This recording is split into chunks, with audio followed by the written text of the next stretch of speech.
It's December 18th, 2024. I am at Joel Pearl, and it's time to get in the weeds. A wonderful Wednesday is upon us. It's cloudy skies here in Toronto, but it's a morning show, so clearly the weather matters. You get your weather at the top of the hour and on the fives. Jeremy Lambert is here. It's raining where he is. It looks like there's a dark cloud over him. How are you otherwise, Jeremy? I'm well. I'm all black today. You always wear black. That's not out of the ordinary. Got it. Yeah. But this actually is not a black shirt. It's a wrestling shirt, but I do not want my biases known on the air. Why? We're not interviewing anybody today.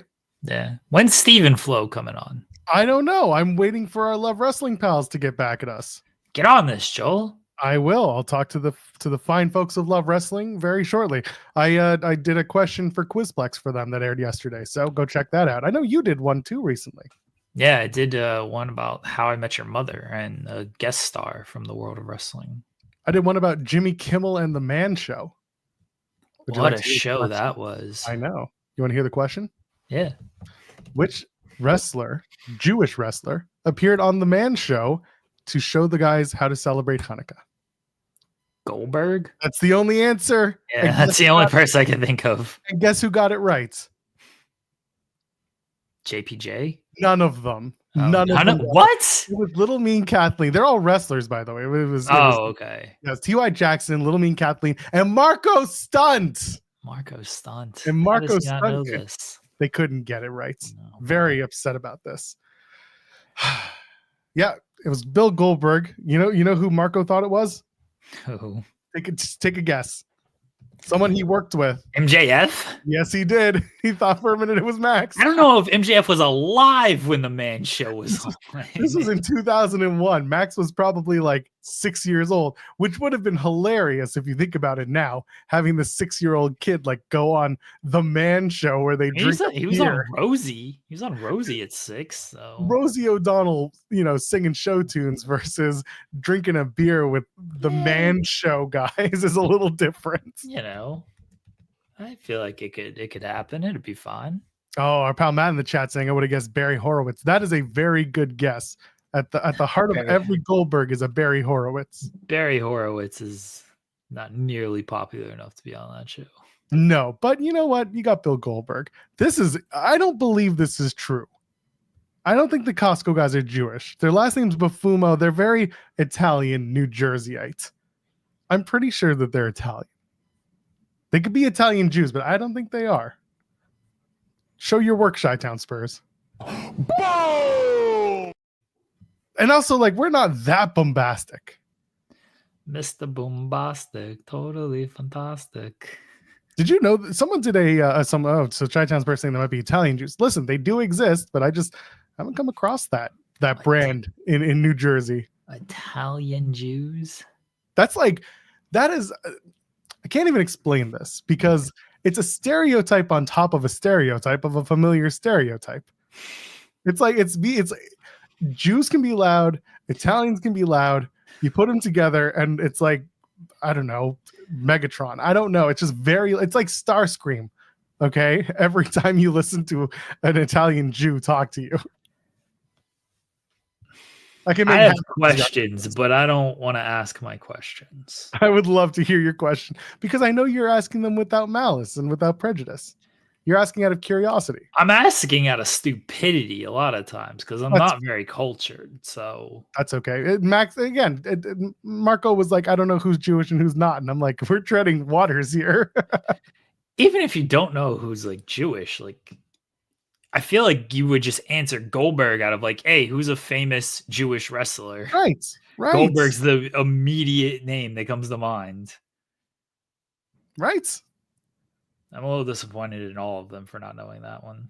You should be. I was. Yeah. I was watching it and I was like, come on, man. There's only one Jewish wrestler everybody knows, and that's Bill Goldberg. Come on. Can you ask your question? Do you want to ask your question? I'm here. I'll be your Huckleberry. Or was that your question? It was just about kosher food and do they have Italian kosher food? Is that a thing? I mean, Italian food is typically in a preparatory way. It's all about how you make it. I mean, with Jews, with kosher food, there's a few different things you got to deal with. One is how the meat is slaughtered and prepared. It has to be done in the most quote unquote humane way possible, which I know sounds ironic given the fact that it's an animal and you're going through that process, but there's a specific way to do it where it, feels less pain, blah, blah, blah. You can look it up on the internet. There is a way to do it. But in terms of like Italian food, you could do you can do a chicken parm, but you can't do the cheese. Although you maybe could do the cheese. Now this is going to turn into a Jewish podcast. Hold on a second. There are some sects of Judaism that would be like, okay, the chicken and cheese is fine because you're technically not supposed to bathe the calf in the mother's milk, but the calf is a cow, and you're not supposed to bathe it in the milk of the mother, which is the cow, and the calf is the kid. So therefore, but chickens don't really do milk. They don't produce milk in the same way. So you could technically use cheese and put it with the chicken, and the chicken's okay, but that's not really what you're supposed to do. You could use goat. No, I can't even use goat cheese. Okay. Vegan cheese. You could do that. It's believe me, it's eons of conversation here. All right, real question then. All right. That wasn't a real question? Is the chicken bake kosher? Probably not. given where it's made, absolutely not. Is the double chunk chocolate cookie kosher? Hypothetically, it could be. If it's prepared in a kosher kitchen, in a dairy kosher kitchen, absolutely. A dairy kosher kitchen? So you're supposed to separate your milk product and your meat product, and there the two shall mix. So as a result, the cookie is typically you're doing chocolate chunk, like that's a dairy product because it's usually milk chocolate. And then the rest of the products are like, what are you doing? Flour, sugar, water, like the stuff that makes the dough it's parve, which means it's like anything. You could do it with whatever. So as long as you're preparing it in a kitchen that has been made specifically for dairy consumption or dairy product making, then you're fine. You could technically call that a kosher product. If you're going to take those cookies and bring them into a kitchen where meat is typically prepared, then no, it's now no longer considered to be a kosher product. Or if they mix the two, so you make the chicken bacon one and then the chocolate chunk cookies in the same one, then no, it's not. It's not kosher. The kitchen's not kosher, therefore the product can't be kosher. I feel like Costco is a big enough operation where they should have separate kitchens for all of this. Okay, so there's a third thing you have to deal with when it comes to a kosher kitchen, and that is regulation. So there is someone who would work for a regulatory body that oversees the kosher kitchens that are specified as such, and that person stays in the kitchen and makes sure that everything is done to the letter of kosher law. Now okay. I'm gonna cut you off there. That's fine. You can bring this stuff in from outside places. Like your grocery store will have tons of kosher products that you probably had no idea was kosher to begin with. Okay, I believe all of this. I'm not laughing at the. It's absurd. Believe me. No. It is. I believe it's absurd, and that's okay. Okay, but here's why I'm laughing. I just imagined the Costco guys go into all of these kitchens and looking around and be like, this kitchen only gets 2. Boom! Not kosher enough. We got to get this up to 5. Boom! To increase the kosher rating. Boom! That's all I can imagine. They're just going to all the kitchens and giving it the kosher boom ratings. This one specifically for those who get it. This one has a mosquito. Boom! And then they're very excited about it. And yeah, somebody, our pal Ryan Lambert asking about, veganism and being kosher. And yeah, like 99.999% of vegan product, it's kosher because it's plant-based. It's like, you don't have to worry about things mixing. Like it's all, yeah, you're good. I know a few vegan rabbis. It's insane. But hey, to each their own. If you do it and you can upkeep that life, then that style, good for you, because it's tough, especially being a vegetarian. You can at least add a few more things, but yeah, man, being a vegan is tough work. You can do it. Have you ever eaten tree sperm, Joel? My child loves tree sperm. Thank you. Really? That's not going to be clipped or anything. That's fine. Put a little honey on it. You think honey and sperm like mixes well? That's a question for Monday's episode, by which I mean this past Monday's. How's your head feeling? Did we talk about that on Monday? Anyway. I do feel like we had, because we were talking about honey dicking. Yeah, okay. Was that Monday's show or That Friday's was show? Monday's show. Oh, yes, it was. Ah, that feels like a week ago. That is funny. King Potato saying I joined at the wrong time. No, pal, you joined at the best time. It's a morning show. What do you expect? My wife has messaged me. Did you get so buzzed from the Terramana on Monday that you forgot the show? A little bit. That Terramana will hit, man. The Rock's got that shit figured out. A couple shots of that. I had some really good Chinese food though on Monday. Went through that whole thing of Chinese food. It was fantastic. Oh my god. Okay, Rare Beast just sent me something on Blue Sky, and I'll repost it. But it's they're saying on In the Weeds. Thank you for using the hashtag In the Weeds, by the way. Joel was doubtful the COSTCO family is Jewish. I don't have the answer to that question. I only have this contextless image a friend gave me of the seemingly deleted tweets, and it says the caption is 8 crazy booms. And someone named Tova says the COSTCO family is Jewish. So that's very funny. Are you pulling this up? I can pull up the photo. Give me a second. I'm saying, let the world see this so our viewing audience can understand what's going on here. Sorry to those listening on audio. Maybe this is one of those exclusives, one of those Blue Sky exclusives that we drop. You viewers, you watchers, you do not deserve to see this photo. Although shout out, there was somebody who was like, Jeremy just proved Joel's point right because I had to go to Blue Sky to find it after the show. Oh, Joel was right. This was the tweet in question. Look at them. Yeah. But I mean, I don't know if this is them at a Hanukkah party. Right. If they're just, they just happen to be there and they're being respectful of an event. Is that Little Justice? Yeah, because that's the oldest daughter next to the mother. Right. Wow, he had so much more hair. Big Boom kid grew up to deliver the greatest spear in wrestling history. That's true. He was ready. Look at him. He was a pretty big boy. Well, they don't call him Big Justice because he's small. That's true. Little known fact, that child was 8 months old in that photo. I don't think so. I don't actually think so, but that would be hilarious. Like, that's a thing. I mean, maybe. Oh my goodness. Hey man. You're talking about Fireball in the chat. I will never drink Fireball again. I had a very bad experience in my younger days with Fireball. It's very good. I will say that. Actually, that's probably a lie. I probably had Fireball like however long ago. Not like last year or anything, but I don't know.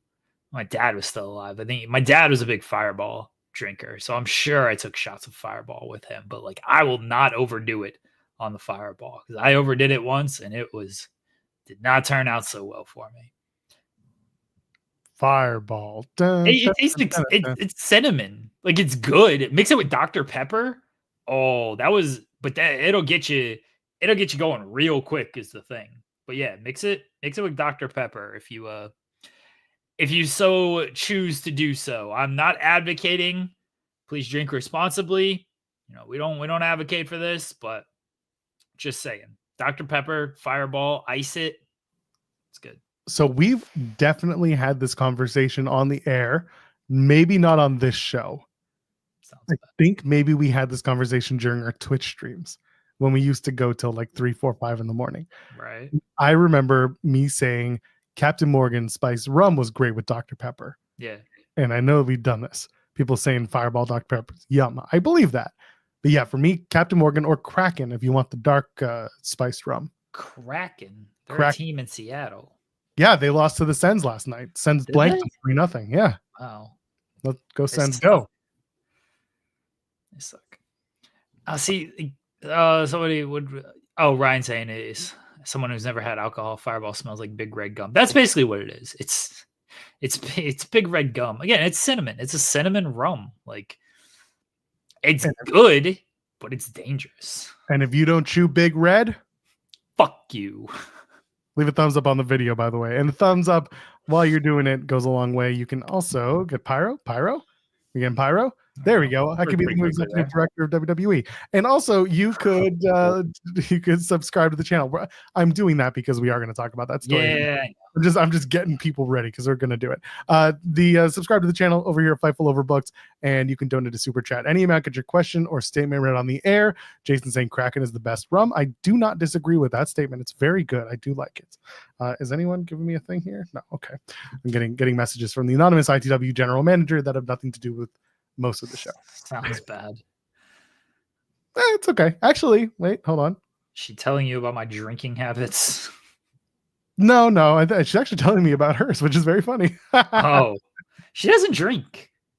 Yeah, she admits as much. Yeah, she doesn't drink. When the Halloween party was like this is what happens when you got 12 kids. Like, she's got to be responsible. Good for her. I'm like, I do a podcast with Joel 3 days a week. You got to allow me to partake in the Terramana every now and again. It's true, but hey, at least my takes are spicy, just like your Terramana. The Terramana is not spicy. It's I mean, it is if you drink it slowly, it'll be spicy. It's not like I don't drink the Terramana slowly. Believe me, we know. Down it. we are well aware of how you drink a Terramana. How dare you? Oh my goodness. Oh, that's it. All right. Someone's saying bring Kimmy to ITW. No, maybe Kimmy might join us on Friday if we feel like she should, to talk about the Ring of Honor Final Battle event. That's not a show that actually exists. We gotta stop pretending that this is a real show. It's not. It's a GCW branded show. It just so happens that there's a double main event, and you know how double main events go in wrestling. Everybody's happy about them. Everybody loves double. You got a headline with Billy and Athena, right? They're not actually going to be dumb enough to headline with Jericho. I agree with you. There's a small part of me that also thinks that. So there's two mindsets. It's either they are doing Athena and Billy last, and they're saying double main event just to kind of appease Jericho and his ego, and make it feel like they're on par main events, whatever.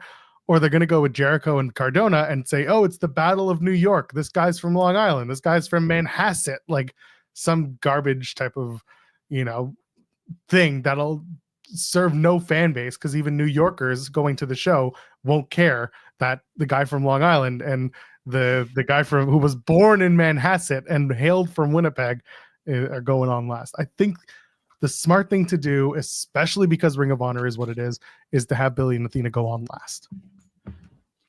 If it doesn't go on last, everyone should walk out of the Jericho and Cardona match. Great idea. That's fine. They've already got your money.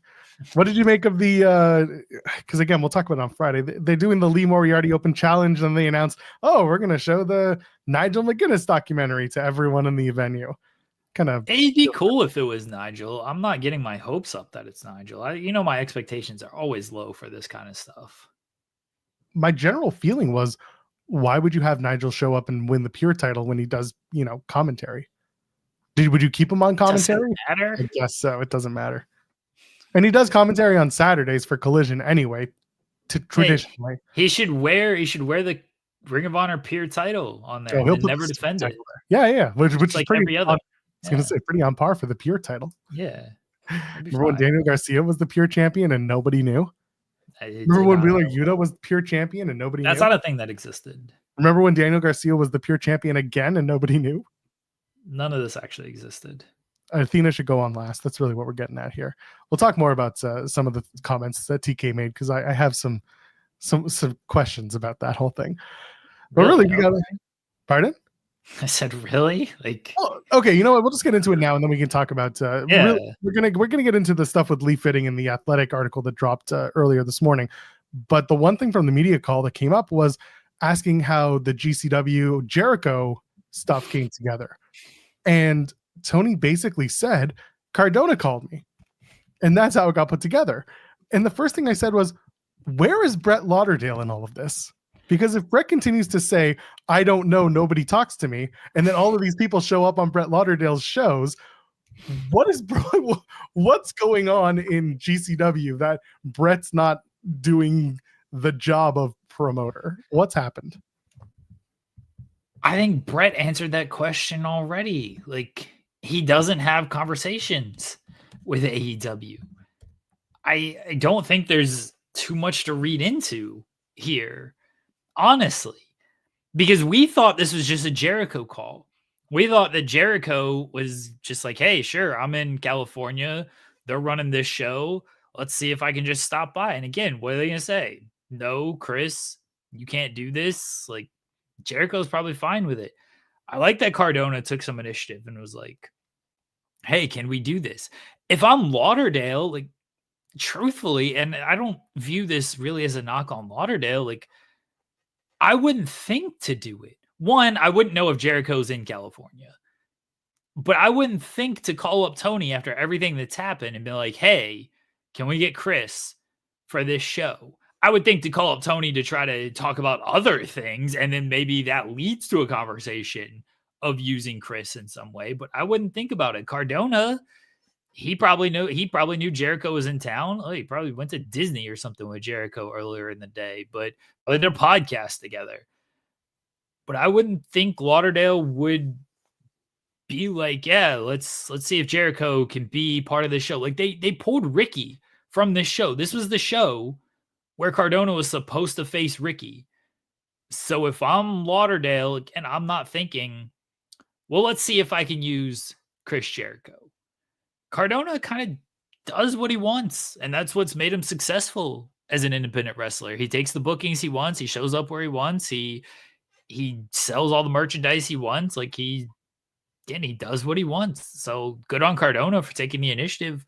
I don't view this as any type of knock on Lauderdale. Again, I think the knock, if there is one, is maybe you and Tony should have a bigger conversations that lead to something more. And I hope after all of this, that's where the conversation is. Because now, if I'm Lauderdale, I'm thinking, okay, well, if you're allowing Jericho to do this, let's talk about things. Like, let's try to get on the same page and figure stuff out. But before this, it wouldn't have crossed my mind if I'm Lauderdale. I wonder if it was a Starks was going to lose situation. Starks wasn't going to lose to Cardona. I don't think so either. Because Effie beat Cardona. So yeah. No, I don't think it was going to lose. No, I don't think it was that. But I agree with you. Like, this is kind of what I'm getting at, is that this opens the door for a conversation to be had, but like they just don't seem to have had it between Brett and Tony. At least that's what Brett maintains. So when I hear, oh, Cardona put this together, came to me, Tony Khan, and said, can I get Jericho? And Jericho said yes. And it's like, there was just no mention of Brett. And I think that's where I'm a little like, what's happening? Because if Brett is the guy who runs the show, it feels a little inmate running the asylum. And I get it. Again, Brett is very giving of his talent in both, what's the word I'm thinking of? Creative and just like letting them kind of shoot their shots. And that's fine. That's actually, I like that about a promoter who knows what they're doing. But I'm hoping that the omission of the name is not because he wasn't involved, but more just it's not important to the retelling of this story to the media who are talking about AEW and Ring of Honor. Tony's only going to give you what he's going to give you anyway on these calls. Like, he's not going to mention Brett unless he feels the need to mention Brett. Like, he didn't mention Effie. It was just basically, let me tell you that Cardona is great to work with. This was Cardona's idea, and that's that. And then he, went off on his tangents of, we've done this on other shows like New Japan and CMLL and everything. Like, I didn't listen to the full call. Fightful wasn't actually on the call. I didn't know what was happening until I saw people like tweeting about it. And I'm like, oh, I guess this was a thing. There didn't seem to be a whole lot going on this call. But the questions were what they were. They were ROH related. There was no questions. There were no questions about Brett. There were no questions about Ricky and the whole situation. It was just, hey, we saw Cardona. And you know how it is with Tony. You got to ask him a very direct question. And even then, if you ask him a very direct question, you're going to get, that's a great question. I don't want to talk about it, or let me just talk about something else instead. And he wasn't asked a whole lot of direct questions when it came to certain things that I think people wanted to know about. He was asked about ROH, and the one thing about ROH that I think people did want to know about was the Jericho appearance, because that's what it built. But the question was just basically, how did that come about? And if you leave it open enough for that, it's just, hey, we can talk about Matt Cardona. I don't have to mention anything about Ricky or GCW or Brett. Yeah. And then we can get into the history of Ring of Honor with Tony Khan for 15 minutes and an answer. Great question. Ryan, I pitched that ROH GCW feud I think last Friday or something. Yeah, because it was SP3 and Kimmy were on. Other people have mentioned that idea too, because there's plenty of Ring of Honor talent that have. Pardon? I did it most recently. Oh, sure. Okay. Well, I did it before Jericho showed up on I know, but GCW. I'm talking like over the years, people have made reference to something like this happening because there have been GCW. Sure, you did it first. GCW and Ring of Honor talent continue to like cross paths. Blake Christian's another example. Someone had mentioned, Blake has an ROH deal. He's gotten pulled from GCW events. You can tie me down. You can whip your loving on me. Whip your loving on me. I'm vanilla, baby. I choke you, but I ain't no killer, baby. 28 telling me she's still a baby.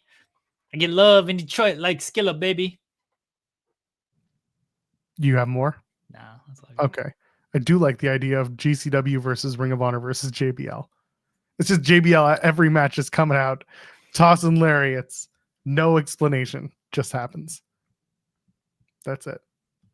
Anyway, shall we move on? Oh, no. It's the right time when Cam shows up and sees you doing that. It's the greatest video of all time. It's like forever embedded in my brain. Just that song and that video. That man should be given a production job. She wear cheetah print because that's how much she want to be spotted around your boy. That's a lyric from that song. Nothing says pure champion like JBL. Oh, pure awesome. Could you imagine JBL as the pure champion? I could. That's the problem. Because he doesn't need 4 ropes or 3 ropes. I mean, he doesn't need ropes. Just ropes. It's ring break. Rope breaks? He doesn't need rope breaks. He just needs to lariat motherfuckers, and then that's it. Yeah. That's it. 1, 2, 3. He'll show up. He won't even take off his duster and his hat.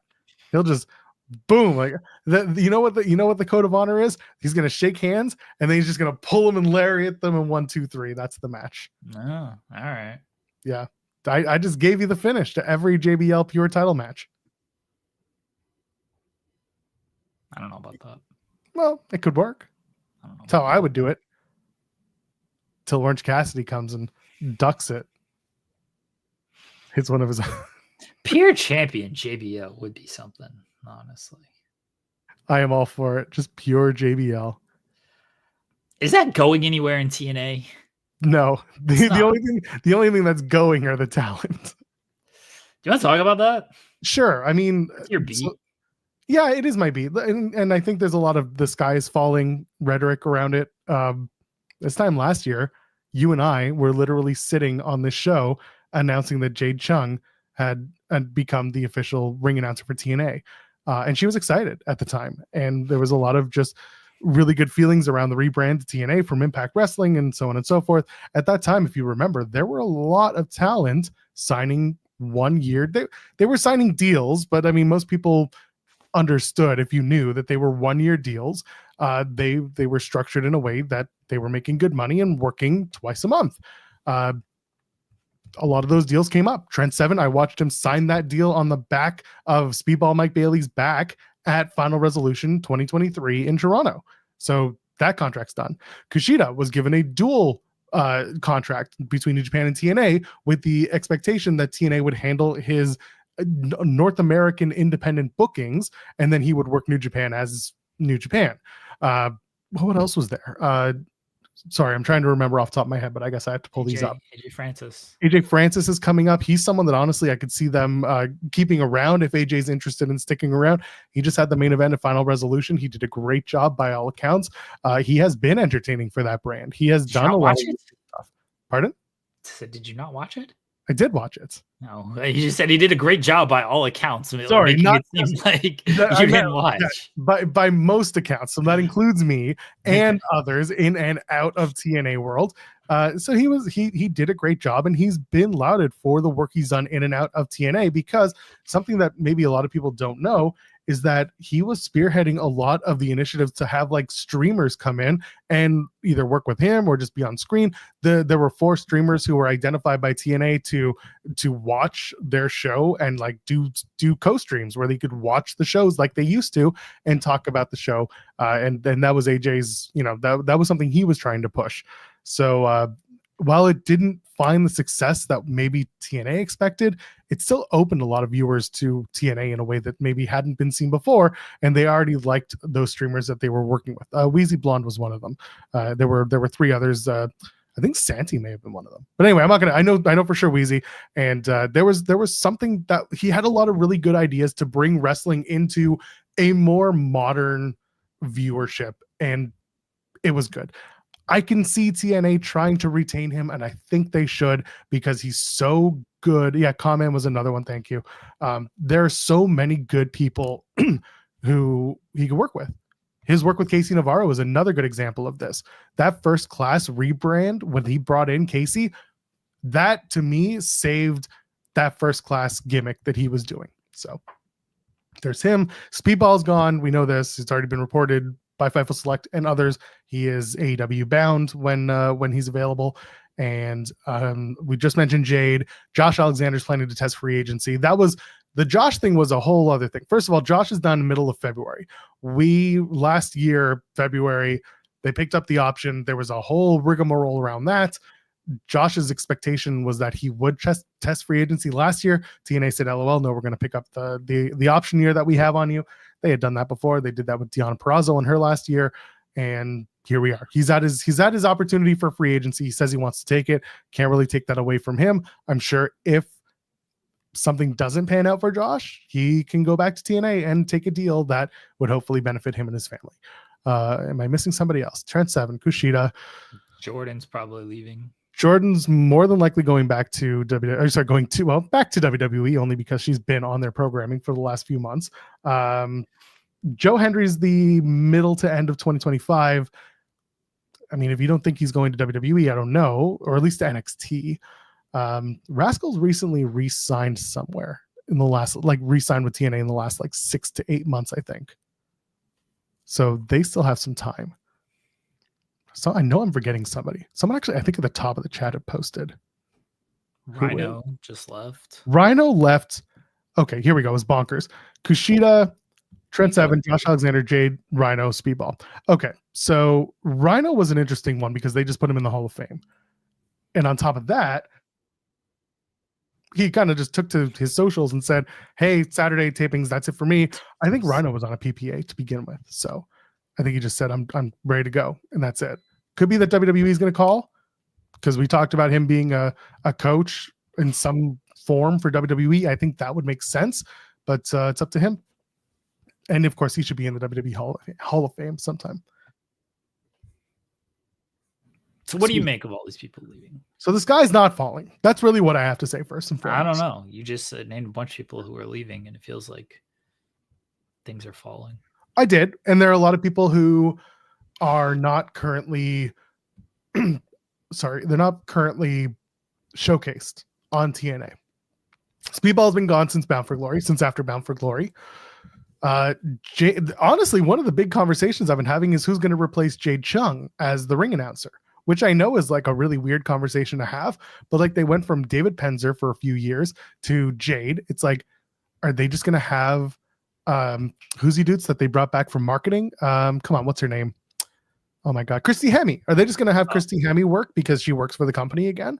She can easily just take it on, and it's another role that she has in addition to her marketing role. Someone saying I should be the new ring announcer. I got a scoop for you, Joel. Oh yeah, I'd love to hear you scoop. We are interviewing David Penzer on the Spotlight. I knew that. And we ask about his future, about TNA, if he would be interested in returning.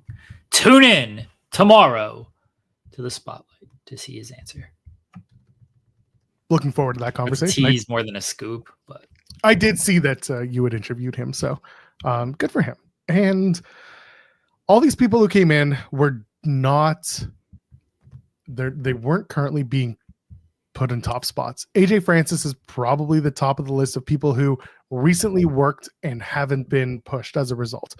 Trent Seven's a curious case because Trent turned heel, knocked out Speedball, and then he had a match with Ace Austin. Ace won, so like that's fine. And now they're building Ace Austin for Genesis, so like that's fine too. But like it's just a really weird turn of events where they had to like, oh, that's a wrap on Speedball. Oh, you mean we got a rep on Trent in 2 weeks? Oh shit, what do we do? And that's how they did that. Did that turn with no. There was no repercussion. Yeah, there was no payoff. The payoff was that he went and said shit about Chris Bay after he got hurt, and Ace Austin took offense. And here we are. So, but again, these are mid-card fodder. Kushida wasn't really being treated well, other than the one X Division match he got against Moose at Final Resolution. It felt like all of the talent that they just put on Final Resolution was like, hey, you're going, so let's give you one last match before you leave. And then Josh is an interesting one. Josh is, again, there till mid-February, and I've said this on the post shows, he's heart and soul of TNA, or at least that's what he was when he was a babyface.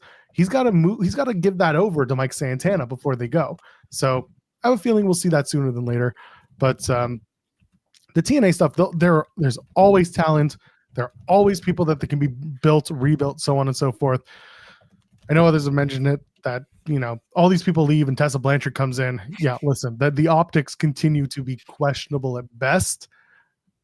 There's no post show for us tomorrow to talk about it, because guess who's running their best of 2024 night one clip show? Cowardly. You should still do. Kind of think I should be doing it, but I don't want to do a post show. I told the Beard guys I'd be on their show instead, so I'll hang out with them. There's enough in the TNA world that if they want to bring people in on PPAs, they can do it. That's it. There are enough people, enough wrestlers that they can work with and build. They could do stuff. Ling Lee is another one that still really confounds me, because they brought her in, they've signed her, and yet they haven't really done much with her. She was used, I think, as a replacement at the tapings because Zaya Brookside is injured. Zaya's out for the rest of Christmas. She posted about it too. She didn't work the TNA tapings in Atlanta because of that. So Ling Lee was brought back when really I was like, why aren't you building her first? They're building Zaya for a big 2025. They like Savannah Evans. They like Rosemary. They like a lot of the wrestlers. It's just they're going to work with what they've got and have the people who they have. They're never going to be super top tier, because when Scott wanted to bring Scott D'Amore, when he wanted to bring in one major free agent just to show we can do it, Anthem basically said no. And that was that. So who knows? They're going to have an interesting 2025. They really want to fill that UBS Arena.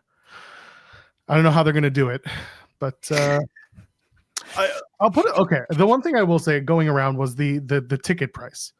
There were some people who were getting upset that there were front row seat tickets for, I think it was with fees and taxes, about $750. Yeah. So at Genesis, they're doing a $600 what they call the Power Slam package. You don't just get the seat. You don't just get the front row. You don't just get the chair. You also get like a buttload of extras that they're doing throughout the week. I have a photo of the actual buttload. A boatload. I've hit the quota, so I've got to delete a couple things. Excuse me for a moment. They've added a bunch of stuff to this Power Slam package that people should see, because it's a bunch of events. They're doing a pizza party with the Hardys and Nick Nemeth. They're doing an early meet and greet with the Hardys, and that is a different event. That's a different event at a different time. They're doing a Texas barbecue Q&A, so a Q&A with food with Joe Henry, Jordan Grace, Mike Santana, and quote-unquote others, in other words, whoever's available. And then you get a backpack, you get a tumbler, you get early entry for the show, which, like, whatever. Honestly, when I went to Slammiversary, early entry is probably a good thing to have, because holy shit, the security and the process of getting in for Slammiversary was awful. So maybe early entry is not such a bad thing. And then they're giving you the chair that they're going to do. So, like, they have stuff that they entice you with, and then the taxes and fees get you up to $750. It's not for me. It's not for Jared. A pizza party with the Hardys and Nick Nemeth kind of sounds amazing. Buddy, they did a poutine party with Kushida, and Kushida just stood there awkwardly with Ross Foreman saying nothing. And then I ate so much free poutine afterwards. It was great. But that was just poorly managed. Yeah, I don't. Poutine with Kushida doesn't seem like it was so random. No knock on Kushida, but like that ain't his beat.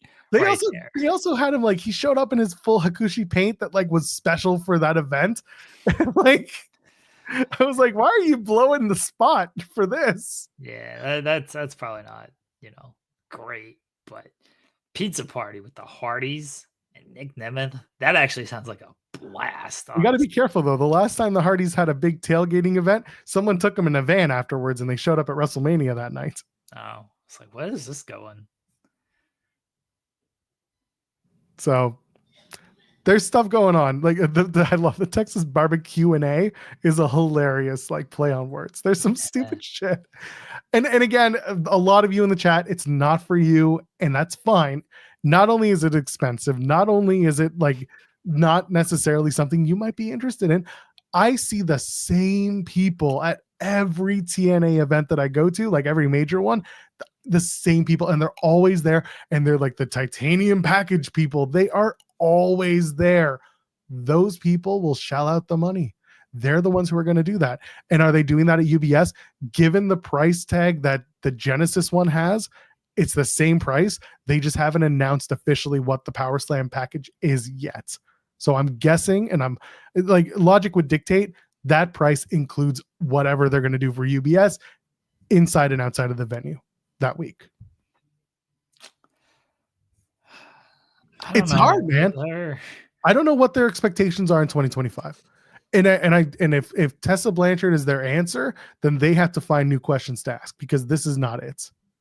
Slammiversary is their biggest show. Well, the Bound for Glory, they hype as their biggest show. It should be Slammiversary. I've always maintained that, but whatever. Bound for Glory, they say, is their biggest show. Slammiversary is second. It's their second biggest show. Running UBS. It's what I said before. This is the same company that ran the Alamo Dome in the corner of the Alamo Dome just to say they ran the Alamo Dome. They're hopeful that they'll build on whatever they got this year. It's verifiably true that business after Scott has gone up. Okay. They sell out all these events. Yes, sells out means like to scale, whatever. But like I was at Slammiversary. They had 4,000 people in that event. They did, and it was on the back of PCO. There was a lot of that, and Speedball as well. You saw those two generations of talent for the company bringing in friends, family, and supporters. That was big. They're hoping to do the same at UBS, whether that's 4,000 or whether that's 7, 8, 10,000. Do they expect to sell out the venue? I'm sure they'd love to, but I think they know better. But they can scale a venue to 5,000, and that'll be enough. What someone just asked, what's a successful number for UBS? I'd say 5,000. Whatever's going to have more than how they did last year's Slammiversary, that's going to be good for them. And they could easily, I don't know what they're going to do. Maybe they are going to start having big partnerships. Maybe they are going to, shoot for the stars and ask WWE for, talent. I don't know what John Cena's last time at UBS Arena. John Cena's last time in TNA, and everyone's going to be like, what? But like, who knows? Maybe they are like maybe they will shoot for the stars and be like, can we borrow Cody for a night? And I'm not saying they're going to get there, and I know that it's laughable, but I don't know what they see. Cody. AJ Styles is the one that I've been saying for frigging ever. I use Cody because it's Cody. Like Cody is one of the top guys in WWE. So like, Roman works TNA. It would be the name of like, all right, if you can get somebody for this show from WWE, AJ would be the guy. And where their roster is in the middle of 2025, who knows? Because I'm looking at the roster right now. It's like, all right, well, who's AJ going to work? Probably somebody's got to beat, brother. So who can he put over, or who can he go over, I should say. And Styles? Yeah. Oh, they'll do a 6-man with Styles. Styles and his boys will come in. They'll do a 6-man tag. Why? Do a singles match. I agree, but I'm just saying, like, if Styles might just be like, I want to give Anderson and Gallows, because they're also TNA, Impact talent. If you've got AJ Styles and you put him in a 6-man tag, I agree. I agree with what you're about to say. Put Anderson Gallows elsewhere on the card. Have them just do a tag team match at that point. But do not do a 6-man tag if you have AJ Styles. Obviously, if that's what he wants to do, then you're not really going to be like, well, no, AJ, we want you to instead have this one-on-one match against Moose. Like, whatever. But sorry, AJ Styles. Hilarious. Bro, they should bring back Dixie. That would pop a rating. That would Who wants to come with Eric to Publix to buy cold cuts to eat with Garrett and Wes? They're gonna bring in Bully for this. They'll bring in the whole Busted Open crew to do a thing because it's Long Island. Like, they'll bring in Dave LaGreca. And that's not a knock at Busted Open, which I know we do here, but like they'll get on board with this. Sure. Yeah. Look, for $700, or I guess for $800, you can have a pizza party with the Hardys and Nemeth. But for $1,200, you can compete in a tag team match against Bully Ray and Eddie Edwards. Eddie would love it. Bully, well, we used to do back in ECW when you did that kind of stuff. You take him to the back. Bully, we took him to the back. You cannot just be a fan. For $1,200, you can be a wrestler at TNA Slammiversary. You got to pay your way in, which is pretty much. Oh, just gonna leave that one alone. Slammiversary. Yeah, Carl Anderson did undergo surgery. He's supposed to be out until after WrestleMania. We're talking July of next year, folks. Yeah, so like that July Anderson's return match, and it's a TNA ring. People are going to get up in arms about it. I can't believe first Kenny Omega returns to New Japan, and now Carl Anderson, his first match back is in TNA. How could they let this happen? Does Triple H have no control over anything? The one person that I need to lose their shit over this, it would be Joe Holbert. I think that would be the best. If Holbert just goes on a full-on like 20-minute tirade about what have they done to my machine gun. Pac-Man Jones coming in would be fantastic. Oh, they'll try. Bring him back, dude. Have oh my god, dude who worked at the system for one night. Come on, in Vegas. Who was the NFL player? Turkey? No. Come on, who was the NFL player who came and worked with? D'Angelo Williams. D'Angelo Williams. Thank you. It was bugging me. Yeah, they'll try to bring in D'Angelo Williams again if they could. Yeah. They'll bring in as many big names as they need to, but again, the money for this has to feed the house. They're not gonna. They could run at a deficit for this. They would if it means selling out the place. But their hope is, they can make this a big event where they don't have to blow their budget on it.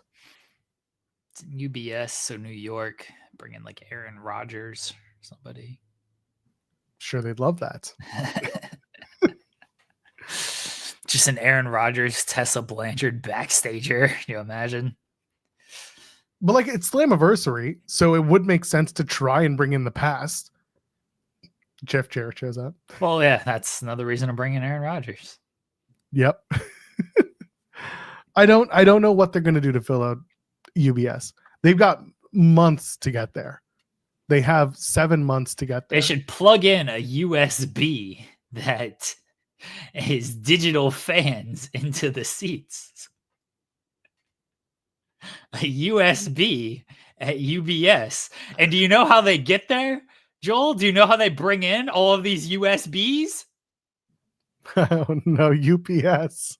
No. Give me more credit than that. Okay. Via a BUS. Oh, bus. Are you familiar with a USB bus? Oh, it's awful. They have USBs via a BUS to the UBS. You know what would be hilarious? And you know what they feed them, Joel? What do they feed them? SUBs. Oh, you suck. It is awful. Oh my god, yes. Honestly, you'll sell out the building if you do this. If you do the wedding of Aaron Rodgers and Tessa Blanchard. Fuck. Wrestling wedding sell, baby. Remember when we got that scoop from Steph Delander without her explaining it? Yeah. We told you. Oh yeah, I Jeter just promoted this show way better than they could. They got 6 months to do it. But yeah, no, I saw that yesterday with the ticket sales, and I'm like, I get it, man. I do. It's expensive, but like, they're gonna probably load up the front row packages, and I hope the show is good. Like, I cover TNA, it's my beat. I get it. I'm admittedly somewhat turned off from the product. People know want this. The shows to be bad. You want them to be an hour long. I mean, that would be ideal as well, but I want all wrestling to just be awful. It's much more fun that way. It sucks when it's good. Way more fun if it's just awful. It's all a build to get JBL to UBS. JBL winning the title. That'll riding a BMX. It's gonna be so bad. Yeah, we'll see. We'll see where it goes. I mean, they have so long to get there. Is there any product that I'm not turned off by? I wish we had a sponsor for this moment so that I could tell you about the one I'm not turned off by. This one. But we're not, because we are fully self-funded. Thank you, Ten Rizza, for the super chats. Wrestling. I do. I'm like Jeremy like that. He says Anthem's new head will sell TNA ? Screw it, TK, buy it. And the second part we'll get into in just a sec. I've said it before. Someone pushed back on me, but I'll say it again. They offered it. TK said no, and TNA is back to where they are. No one's in acquisition mode. No wrestling company is in acquisition mode. Nobody wants a tape library because there's nowhere to put it. They got Ring of Honor because they got, basically because CM Punk said, please buy Ring of Honor. Like, it wasn't the only reason, but like, to be perfectly honest, there's no connection to TNA for someone like Tony Khan. WWE doesn't want it because they have nowhere to stick it. Like there's nowhere for tape libraries to go. That's it. They want Tony should buy TNA and run it on a Tuesday. You should combine ROH and TNA and sell it to True TV or Fox Sports or whatever you're going to sell it, and run it on a Tuesday and just see what happens. WWE wouldn't work with them again, that's for sure. Yeah, well, they were going to work. They wouldn't work with them if Tony bought it anyway. So that is also true. No, run it on a Tuesday. Let's have fun again. Let's have the wars again. There's so many wars. More fun. So many wars.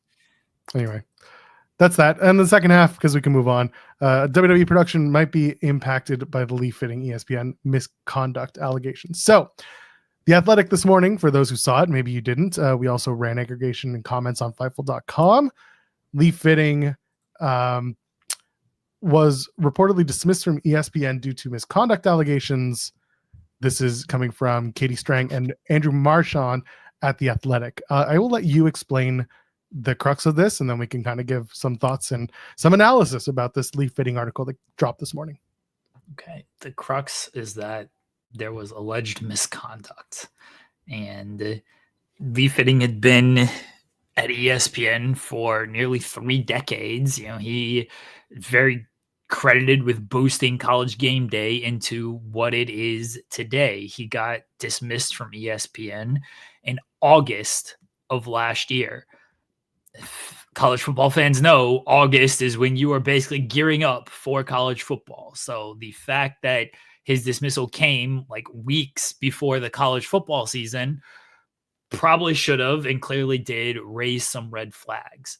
And there was again Katie Strang and Andrew Marchand from The Athletic. They looked into things. There was a complaint filed against Fitting in 2023, and ESPN looked into the complaint and they deemed that he did enough wrong to where we are going to dismiss him. Among the allegations, I advise everyone to read the full article, because you should pay for that. I know it's behind an Athletic paywall, but I think The Athletic does good work overall, and honestly it's fairly inexpensive. So I advise everyone to read the full article, but I don't like chopping up an article and putting it into, especially a report like this, putting it into my own words, because so many people do that with Fightful articles and it loses a lot of like what it's supposed to be. So what is written word for word from The Athletic is on the Fightful site. I also don't fully love giving away their content for free, but the game is the game. I would rather do that so everyone gets the full scope of the allegations than try to chop it up myself and lose context. So among the allegations are Lee Fitting would make inappropriate comments towards women. The one thing around 2012, some ESPN employees were watching NCAA men's basketball tournament from a conference room in Bristol when Fitting allegedly commented on a woman who was not present and didn't work at ESPN and her ability to open her throat to down a beer, then joked that the woman would be good at performing fellatio, according to one person. There was in a production meeting around 2014, no chairs were available for women on staff or for a woman on staff. Fitting patted his lap and said to her, "I've got a seat right here to you," according to one person in a room and another person who was told about the remark from another individual present. Fitting has denied these allegations, by the way. One female ESPN employee said that Fitting sent her a text message around 2018 that read, "You look hot." She showed the text to a producer who recalled the woman's hand shaking as she showed the producer a message. On more than one occasion, he jokingly asked female staffer for her hotel room number and also routinely joked about performing bed checks, according to College Game Day employees. When he saw a woman in an outfit he liked, he'd let her know, sometimes in ways women and other employees found crude and or humiliating. Many women who worked on College Game Day underfitting elsewhere at ESPN said they felt pressured to go out for drinks and tolerate the inappropriate remarks, worried that if they did not present as members of the boys' club, they'd be ostracized. Sometimes before or after saying something crude or sexist, Fitting would use the phrase, "It's okay, she's one of the guys," to justify why his remark was permissible, sources said. Some women who appeared on camera were told by Fitting how to style their hair, how much makeup to wear, what outfits he approved of or did not like. That is the gist of the allegations there. So again, Fitting is denied he's either denied or no commented on the allegations. When ESPN was reached for comment, they commented on sort of what they did, and WWE made no comment on the allegations. So, first of all, people in the chat who are, reacting, I'm seeing gross, and I don't see how people can act like this at work, and, JFC, and we'll tell you what that means, but you can look it up if you don't already know.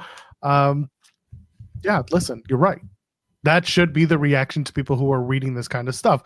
It is not appropriate workplace. It's not appropriate anywhere. But in this case, you don't say these things at work. You don't act like this. It's not right. It's not appropriate. And there's another side of this, which is this is unfortunately all too common, especially in the sports production world. Back when I went to Ryerson University, I told everyone I went for radio and television arts. Turns out John Pollock and I were a couple years apart. But anyway, the point being, they used to do a sports media day. And this was like a Saturday afternoon. And Jeremy and I, we shared some notes off air about this, but I didn't tell you about this. So I used to volunteer at this every single year. And my favorite panel every year to sit in on and like sometimes participate in, but at least like observe, was actually the women in sports media conversation, because those were incredible conversations. You were listening to women who were in the field, and while a lot of them wouldn't outright say it, they would pretty much imply that like you have to deal with a lot of bullshit in that field from a lot of people, primarily men who had high opinions of themselves and thought that they were in charge, therefore they could say whatever they want and get away with it. There was a lot of that, and it wasn't right then, and it's not right now. I can argue that it's gotten better to a certain degree, but obviously reasons like these articles are why there is potential to be better. So I'm going to preface with this. Lee Fitting is not going to lose his job. He's not. He said things that were wildly out of pocket. He said things that were absolutely inappropriate and should make people feel uncomfortable and should make people also take note that when he says them, more people should say, hey man, no, you don't say that. We don't do that. That is a workplace that is deserving of being balanced out that way. In fact, there was one thing that was from the article was someone who decided, they would blunt his behavior. Whenever he would say or do something inappropriate, this person would open up a notebook and mimic writing something down. When Fitting would ask what she was doing, this person would respond, just jotting this down for the book. And it's a little passive aggressive to do it that way, but if that's the way that it starts to work, it works. So again, Fitting's probably not going to lose his job.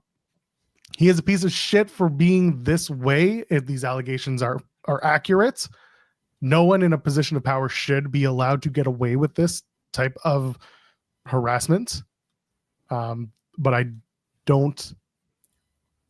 would hope that people in our chat would be upset, would want to see this, at least this person reprimanded for what they've done. But you're calling for their job is probably not a response that you're going to receive. So I'll let you take over if you want to add.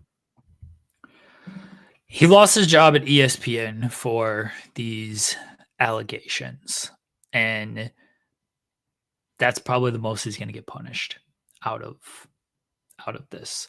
Again, WWE issued no comment. Whether they knew about these allegations when he was hired, don't know.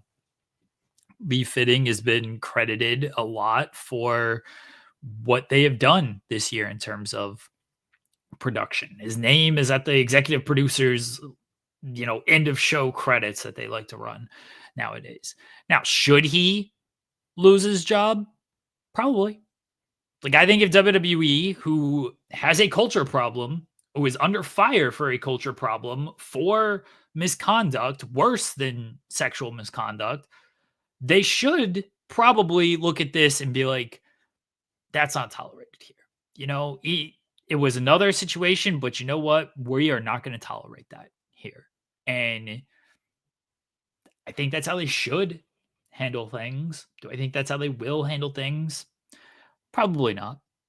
I'd like to be proven wrong, but probably not. They're probably going to say what happened there is happened there. He lost his job over that. But here he's been great. He's been great to work with here at WWE. We've had no issues with him at WWE. No one's filed anything at WWE. If anybody has a complaint with him at WWE, they can bring it to us, and that's that.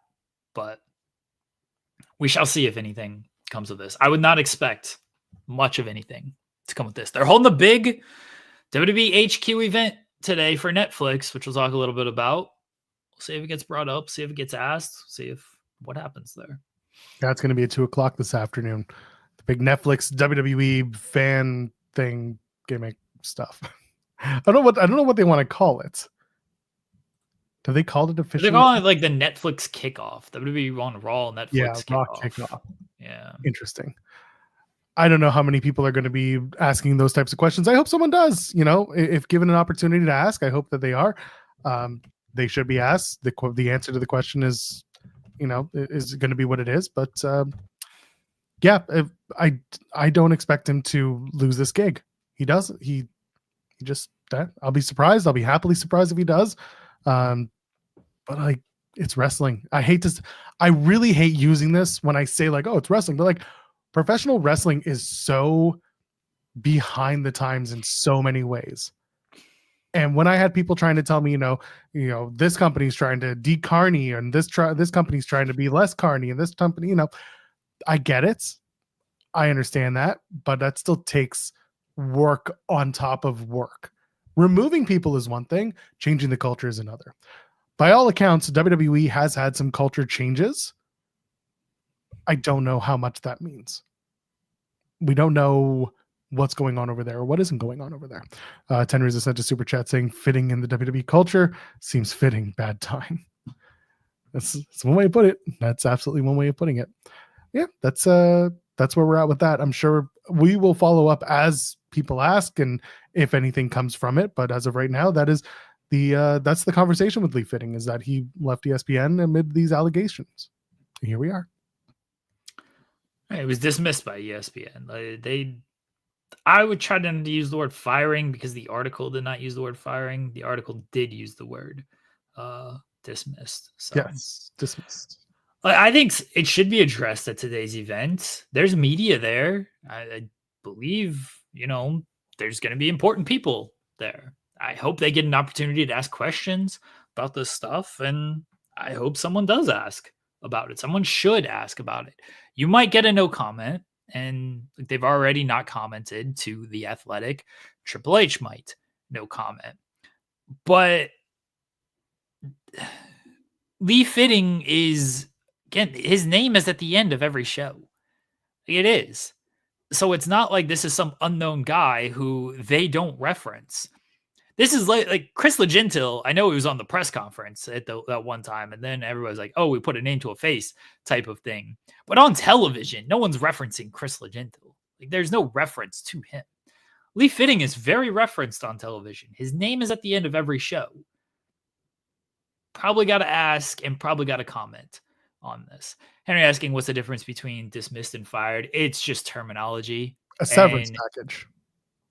And terminology matters in this line of work. It does. You don't, because people will be so quick to be like, I never use the word fired. And it can be semantics. It really can be, but semantics matter when it comes to this kind of stuff. Is like, you can't say fired. I would never said fired. I use the word dismissed. So I'm going to write it how it was written and not use terminology. So here's an example of that. Lukens and the wine thing that announced the injury to LA Knight. And, then Sean had to report, WWE says he's not injured. I made it very clear of we're not reporting this. This is not some major report that LA Knight has not confirmed it. No one said anything.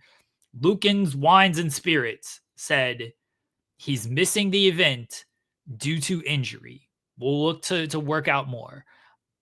I was very clear of I don't know if LA Knight is injured. I am telling you what this company put out and why LA Knight missed this event. That's all. But again, people are gonna run with it how they're going, oh, LA Knight injured. I don't know if he's injured. I'm telling you that Lukens and Wine says he missed this event due to injury. That's all I can tell you. Anything more, that's for LA Knight to maybe address. WWE, again, address that he's not injured. But context can... Another example, because I saw this floating around yesterday. Kurt Angle saying Vince McMahon's going to hell. And I'm like, where was this from? It's from an interview in 2022 when Kurt did a big tour with Inside the Ropes Wrestling. They do a lot of good stage shows, one-man shows, and everything. Well, two-man because you got one plus an interviewer. So yeah. Sure. You're right. We're talking about words mattering, and here we are mattering with words. Anyway, continue. But a lot of people were using this quote and everything, and I'm like, where is this from? So I looked, I researched, I found that it was from 2022. And, if you just write it out, and it's just Kurt Angle says Vince McMahon should go to hell. Here's blah, blah, blah, blah, blah. Here's the quote. It doesn't come off great what he's saying. It looks pretty straightforward of Vince McMahon should go to hell for his actions. But then if you listen to it, one is from 2022, before all the major allegations were out there. Two, if you listen to it, he's talking about Vince and the stuff he would do on screen. And he's laughing and joking the whole time. And Kurt even had to come and I don't know if it was a mistake to address it the way he did, but he even, replied to the account and was like, I was just joking around, having a good time on stage. I don't know why I was presented this way. But that stuff, it matters. If you write that article, one, you have to note it was a comment from 2022. Two, you have to note he was joking and laughing and talking about Vince and what he would do as a television character on screen, not the allegations, because In 2022, these allegations were not present. But it gets lost because people don't actually care to do that kind of work. They just, hey, Kurt says Vince should be in hell. That's a cool headline. Let's run with that. And it's like, well, it's not the headline. It's just not. And two things can be true. Senior Nerd saying, you know, might have been joking, but it's true. That's fine. Stuff can be two things. And Angle went off afterwards and said, like, hey, that's not what I meant. It can be, yes, it can be two things. But again, that's when the 2022 part of it is pretty important. Yes. And the context of it, he was talking about on-screen stuff and it kind of like the character that Vince played on screen, or the stuff that he made people do on screen. And again, the 2022 part is very important because these allegations were not present in 2022.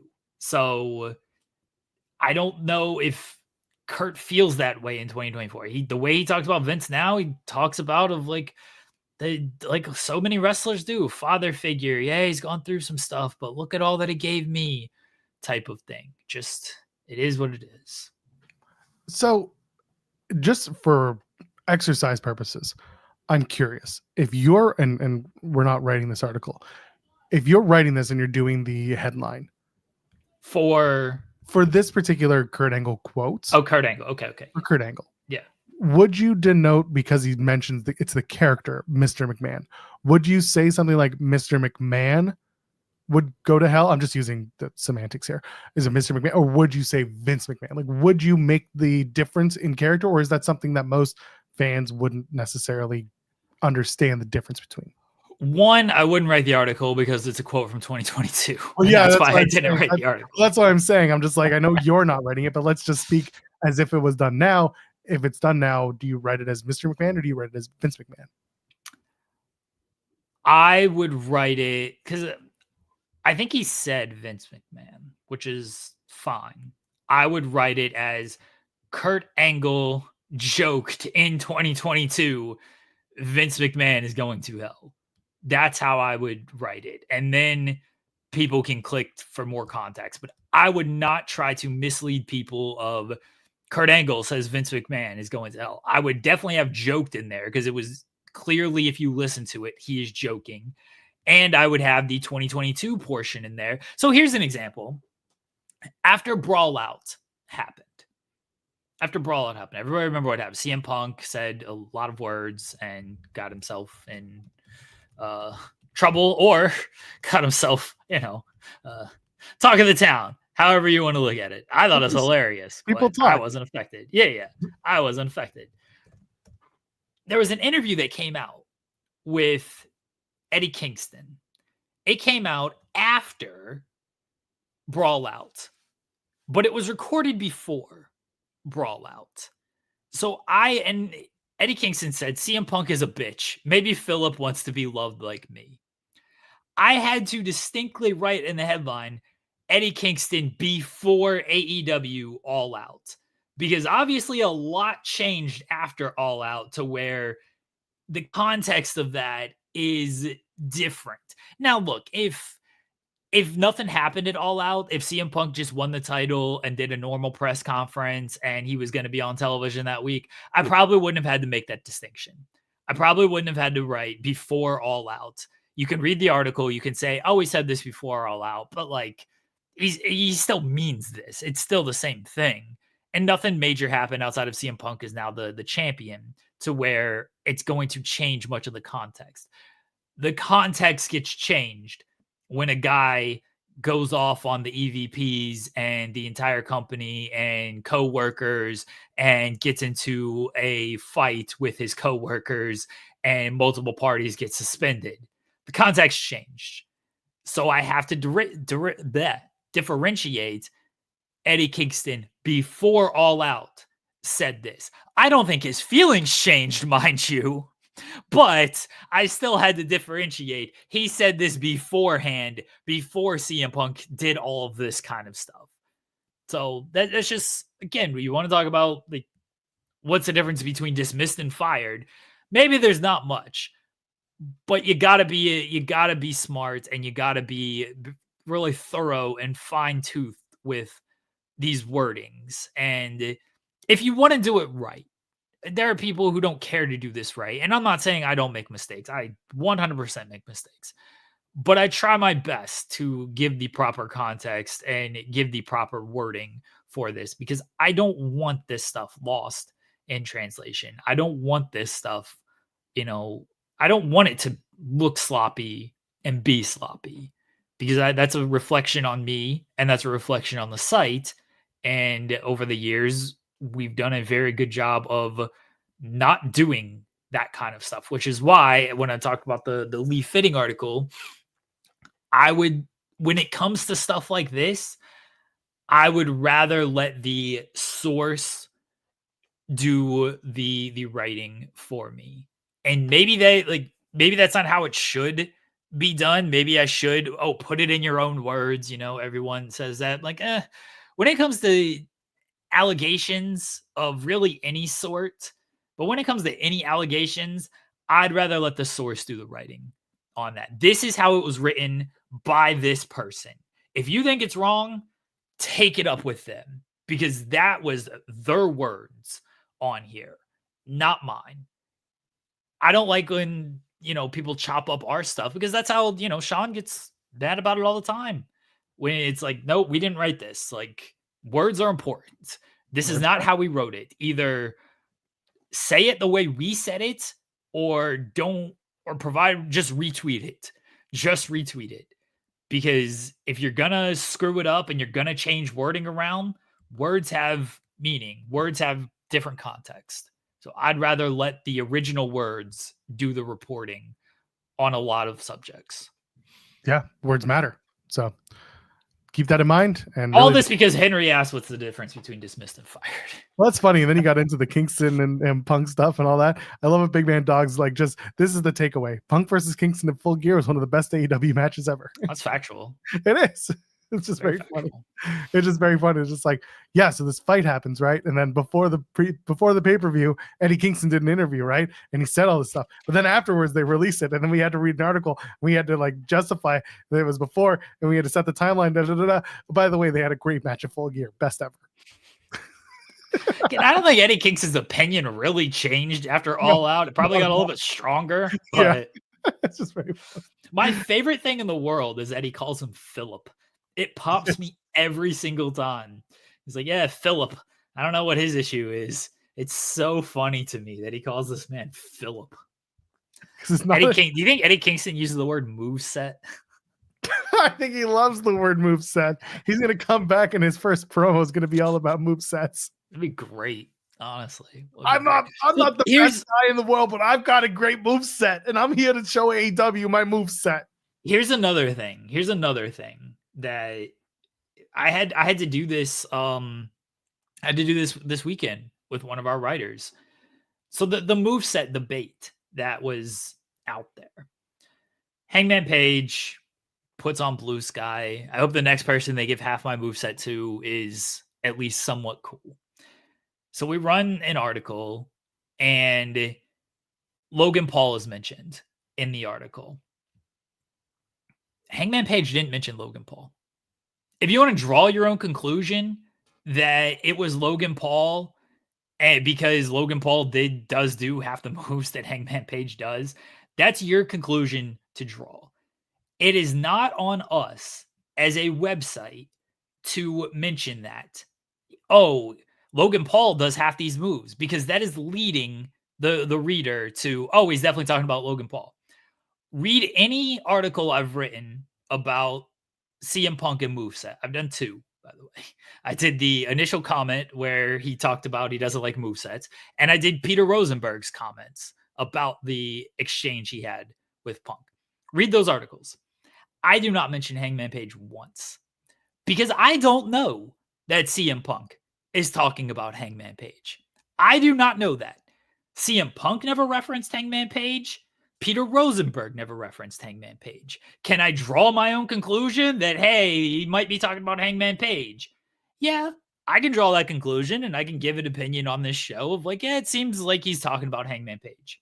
But in a news article, it's not on me to draw that conclusion in the news article. I am here to present the news. if you want to draw your own conclusion that he's talking about Hangman Page, if you want to find more context that he's talking about Hangman Page, fine. Now, if CM Punk says a former AEW World Champion who I beat uses the word moveset and I think he's a fucking idiot, then I would have to reference, oh, Hangman Page said the word moveset and it has to be part of the article. But he didn't say that. He just said, I don't like when wrestlers use it. Many wrestlers could use the term moveset. It is not on me to tell you this is who CM Punk is talking about. Wait, Punk never beat another AEW World Champion in his tenure? Did Punk beat another world champion? Didn't he beat? Yeah, has he beat Moxley? Yeah, so could have been Moxley who said it. It could have been Moxley, but Moxley didn't use the word moveset. That literally 24 hours before he made the reference. But again, it's not on me like to put that out there because I do not know. And that is where, and I don't know who's the stickler for this kind of stuff and who's not. But if I make that reference in the article and for some reason CM Punk decides to be like, I never said Hangman Page. Why are you telling people I said Hangman Page?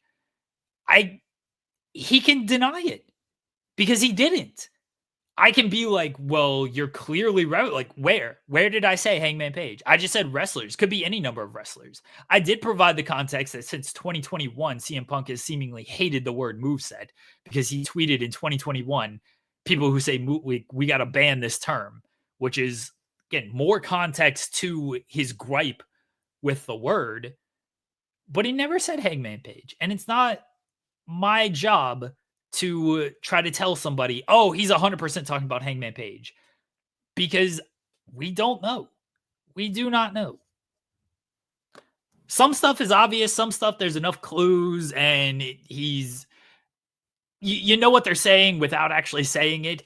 If CM Punk says, or if Kenny Omega says an incident with CM Punk at backstage at a pay-per-view, okay, we can name a couple of incidents there and reference them.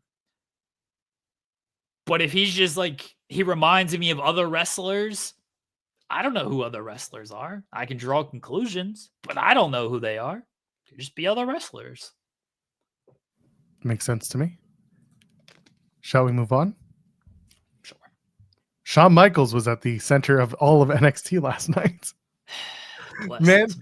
Man blessed himself with two of his own stories, one of which would happen in the same spot where they ran the angle. I gotta respect that. Respect it. Like, it ruled. It was very funny. For those, it was the same venue, and he's like, you know what, we should do. So, All Ego Ethan Page comes out and basically does his "I lost my smile" promo. And throughout the night, you'd seen Javon Evans kind of like get in front of Ego and smiling and doing his thing because he's got his smile. And then at the end of it, they confront each other. Well, Javon Evans comes out and confronts Ethan Page and basically says, like, you're fine. You know, you're great. I love you. You're wonderful. You're magical. I love you, Ethan Page. And then Ethan Page is like, oh man, you know what? Maybe I'll never get my son. And then bam, takes out Javon Evans, goes after him with a chair, puts his neck in the chair, does the stomp, and we get the greatest B-movie finish to a segment of all time. If you're squeamish of blood, cover your eyes in 3, 2, 1. We got that magical blood pack from Javon Evans, and All Ego Ethan Page is now back to being who he is. I liked this. I liked this segment, but it was so fucking stupid. And then he does another one later in the night. But let's start with the Ethan Page stuff. Losing his smile, doing it in Lowell, and Javon Evans. What did you think of this? I thought it was fine. Like, it was funny. They did a video package, earlier in the night, and Shawn Michaels' smile promo was part of that video package. So, like, they set it up that, oh, hey, see what happened 2 decades ago, 3 decades ago almost, at the same venue? We're going to do it again tonight. It was... Shawn loves this. Shawn is that Alex Rodriguez kissing himself in the mirror. Like, Shawn Michaels loves booking his own shit on NXT. He loves it. This is another example of him doing that. Just follow the story of Shawn Michaels. Follow his career. At some point, you're going to see that same story on NXT. So who's going to come back with a Christian redemption arc? I'm not talking about the wrestler Christian. I'm talking about who's going to come back, who's going to leave, come back with a little Dutch boy haircut, win the world title, and be a born-again Christian. Who is that? Those shit brown pants to win the world title with. You know the story of that gear, right? Yeah, I do. Yeah, okay, good. Just making sure. But yes, for those who don't know, it wasn't ready. It's going to be Ridge Holland, right? He's a big bad heel, and he's going to be reformed. I guess they kind of tried that with Chase U, but it didn't work out. Like, now it's going to be full-on Christian. That's what's going to be. Going to be evangelical Ridge. Oh my God! Yeah, someone's saying Lexus King is already on it. Well, we'll see. That's another interesting one. But yeah, that was honestly, in the grand scope and the grand scheme of NXT segments, this one was well done. It was fun. Everyone and myself made fun of the blood pack stuff, but like, whatever. It's fine. It's silly. It's stupid. It's B movie. It's hokey. But like, it worked for what it was. And Ethan Page and Javon Evans continue to have some good chemistry and hopefully lead to some good matches because they're both jockeying for position at the top of NXT. It's good stuff. What wasn't that great though was the main event finish. Eddie Thorpe. Okay. No, Eddie Thorpe took on the NXT champion Trick Williams in a match that was fine. Again, they're both serviceable wrestlers. The finish that bugged the shit out of me. Basically, they did the double pin finish, but they did it and they did it in a way that I always dislike, where one man is clearly fully on top of the other, but his shoulders happen to be down because he's on his back. And then the other guy just happens to have his arm on top of the other one. And that's why they count the 3. And they had 2 referees because one got knocked out, came in. It was so incredibly stupid. You can make the double pin work when like both men are down and maybe their arms cross over, like one's pinning the one and one's got to end on the other, and that works. But when one is very clearly on top of the other and it's the other guy whose hand just happens to be on top and the other guy's arms just happen to be down, you gotta like that. It was so stupid. It was so stupid. And that's another HBK trope. That double pin finish. They did that recently in AEW too with I think it was Ospreay and Ricochet. Maybe it was that first match, and then they restarted. They added it in a DQ. Oh no, maybe it was the double pin. It was the double pin, and then they went back to the match, like they restarted. And then Takeshita DQ'd them. That's what it was. But that double pin was stupid too. There's ways to do double pins. This was not it. Yeah, the visual looks very dumb. Like it's Eddie Thorpe's getting pinned by Trick Williams. It just is. Yeah, he's getting pinned. On top of him, full ass, man. Yeah, he's getting pinned.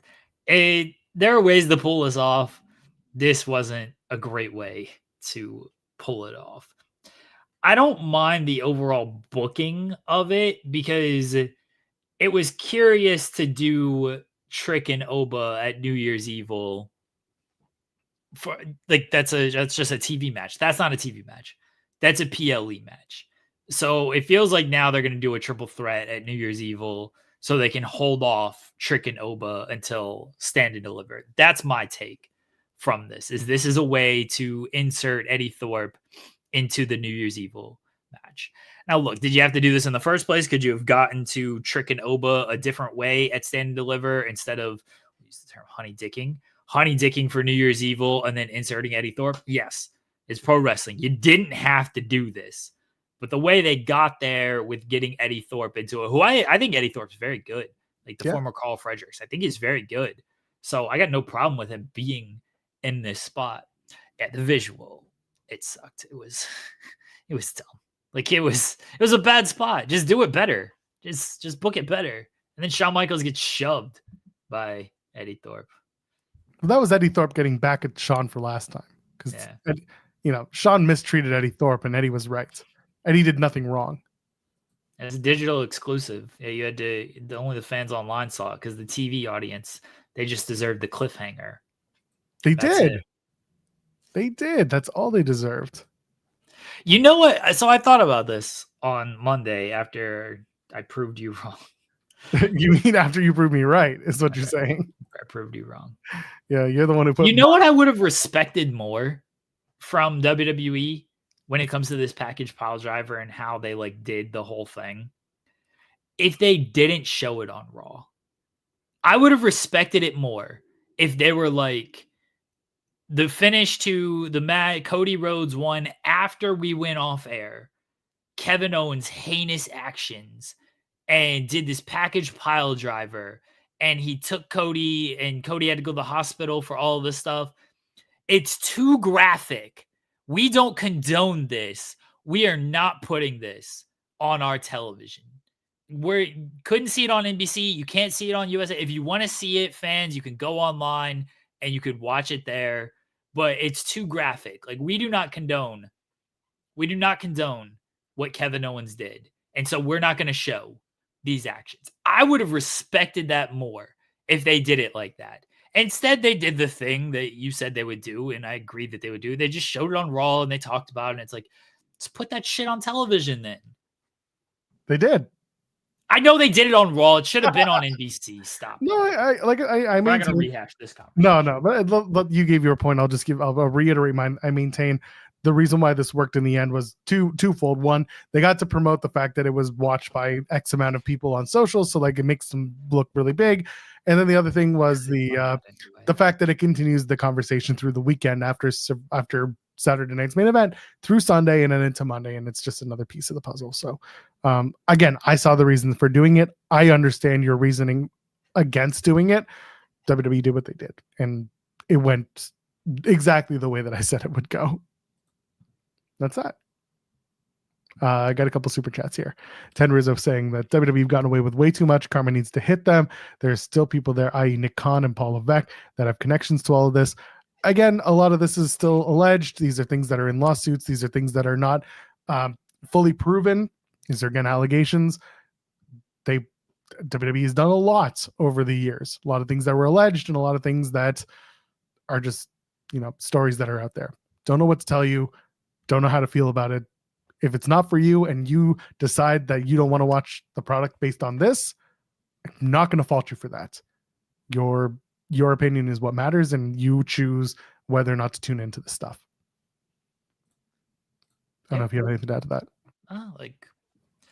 I don't know if anything's going to happen. I don't know if it's going to be addressed. I hope somebody asked about it or will ask about it. And I understand why you wouldn't, or why you wouldn't watch WWE. Sorry, not why you wouldn't ask, but yeah, I understand this stuff. Will Chisholm adds a super chat saying, I did like the history of the NXT women's division. Glad they showed Paige, Indy Hartwell, Mercedes, and Mandy. It tells me Julia is nexting Roxanne as a wrestling or nesting. Nestling? Besting?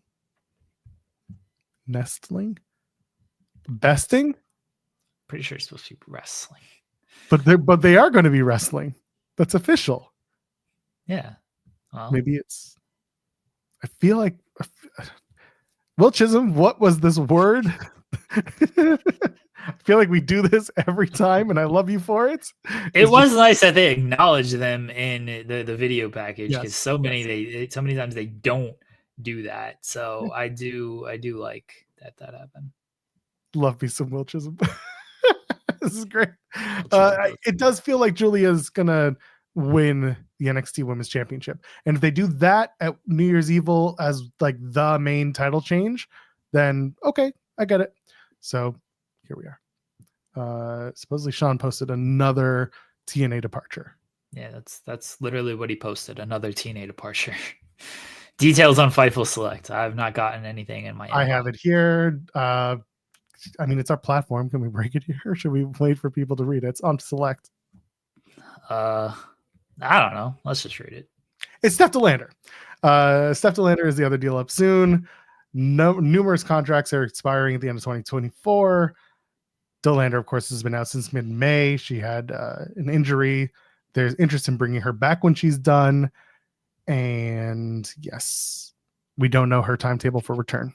So listen, I'm looking forward to seeing Steph Delander back and healthy and everything. She's been having some fun, with her podcast and doing stuff with Mance on her time off, which is nice. But yeah, it sucks that she got derailed inner TNA journey because of this injury. You and I talked about it when it happened. I hope she comes back. Her and I kept saying like the PCO stuff, it felt like they were waiting until her, Cardona, and PCO were all healthy and willing at the same time to do what they were going to do. But obviously that story got completely just tossed aside once Steph came down with once Steph's injury was official. Best wishes to Steph the Lander, and hopefully she recovers healthy, comes back. She's gonna have a home in GCW, so that she'll pick up hopefully where she left off there. But her health and look, it's a neck surgery, so you never know how that's gonna go. So her health is more important. Yeah, I don't make the rules. Louis right. All non-subs. If you haven't subscribed to Fightful Select yet, you just got a free one, but it's not free. You guys give us $5 super chat right now. I assume most people watching are like subscribed, so it's fine. I wonder. Yeah. There are quite a few people watching. There should be more. Tell your friends about us, because this is the show. We talk about a lot of stuff. Allegedly. That's fine. Chi-Town Spurs saying, can't tell me that what they did was better than if the WWE logo came up and the show slowly faded to black as KO and Triple H were shoving each other on the ramp. Would have been an all-timer ending. Well, here's the problem with that. More people would have been like, Triple H coming back to have a match at WrestleMania? They're already doing that. But there will be so many more. I would have gotten messages from my like part-time wrestling fan friends being like, Triple H back in the ring? And I would have had to sit there and be like, no, he's not doing this. But instead, you didn't get any messages from your part-time wrestling fans because they didn't fucking see it. Yes, they did. It's fine. They all saw it. Love Wrestling Up subscribe because we gave them free news. It is what it is. It's fine. Triple H gonna have a match? Give us all your money. So there's nothing else from NXT that I really want to touch on. Those were the two major moments. Someone had mentioned the Carmen Petrovic fucking Degrassi moment. Yo, you're hugging this guy? Why are you dating him now? Ashanti is a child. Awfully hilarious. So this is my pro wrestling. Terribly acted high school drama. I live for this shit. It makes me feel like, I'm getting home and watching Saved by the Bell all over again. Love it. It wasn't even, that was middle school shit. That was the best. Oh, you macking on this guy? I'm hugging him. Oh, you hug your brother? Yeah, I hug my brother. You hug your brother with that mouth, huh?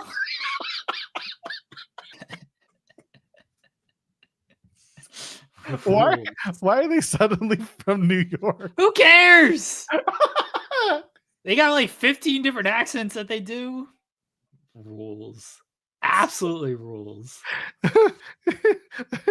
Shante got Carmen hugging. I want the full show to be this. No wrestling.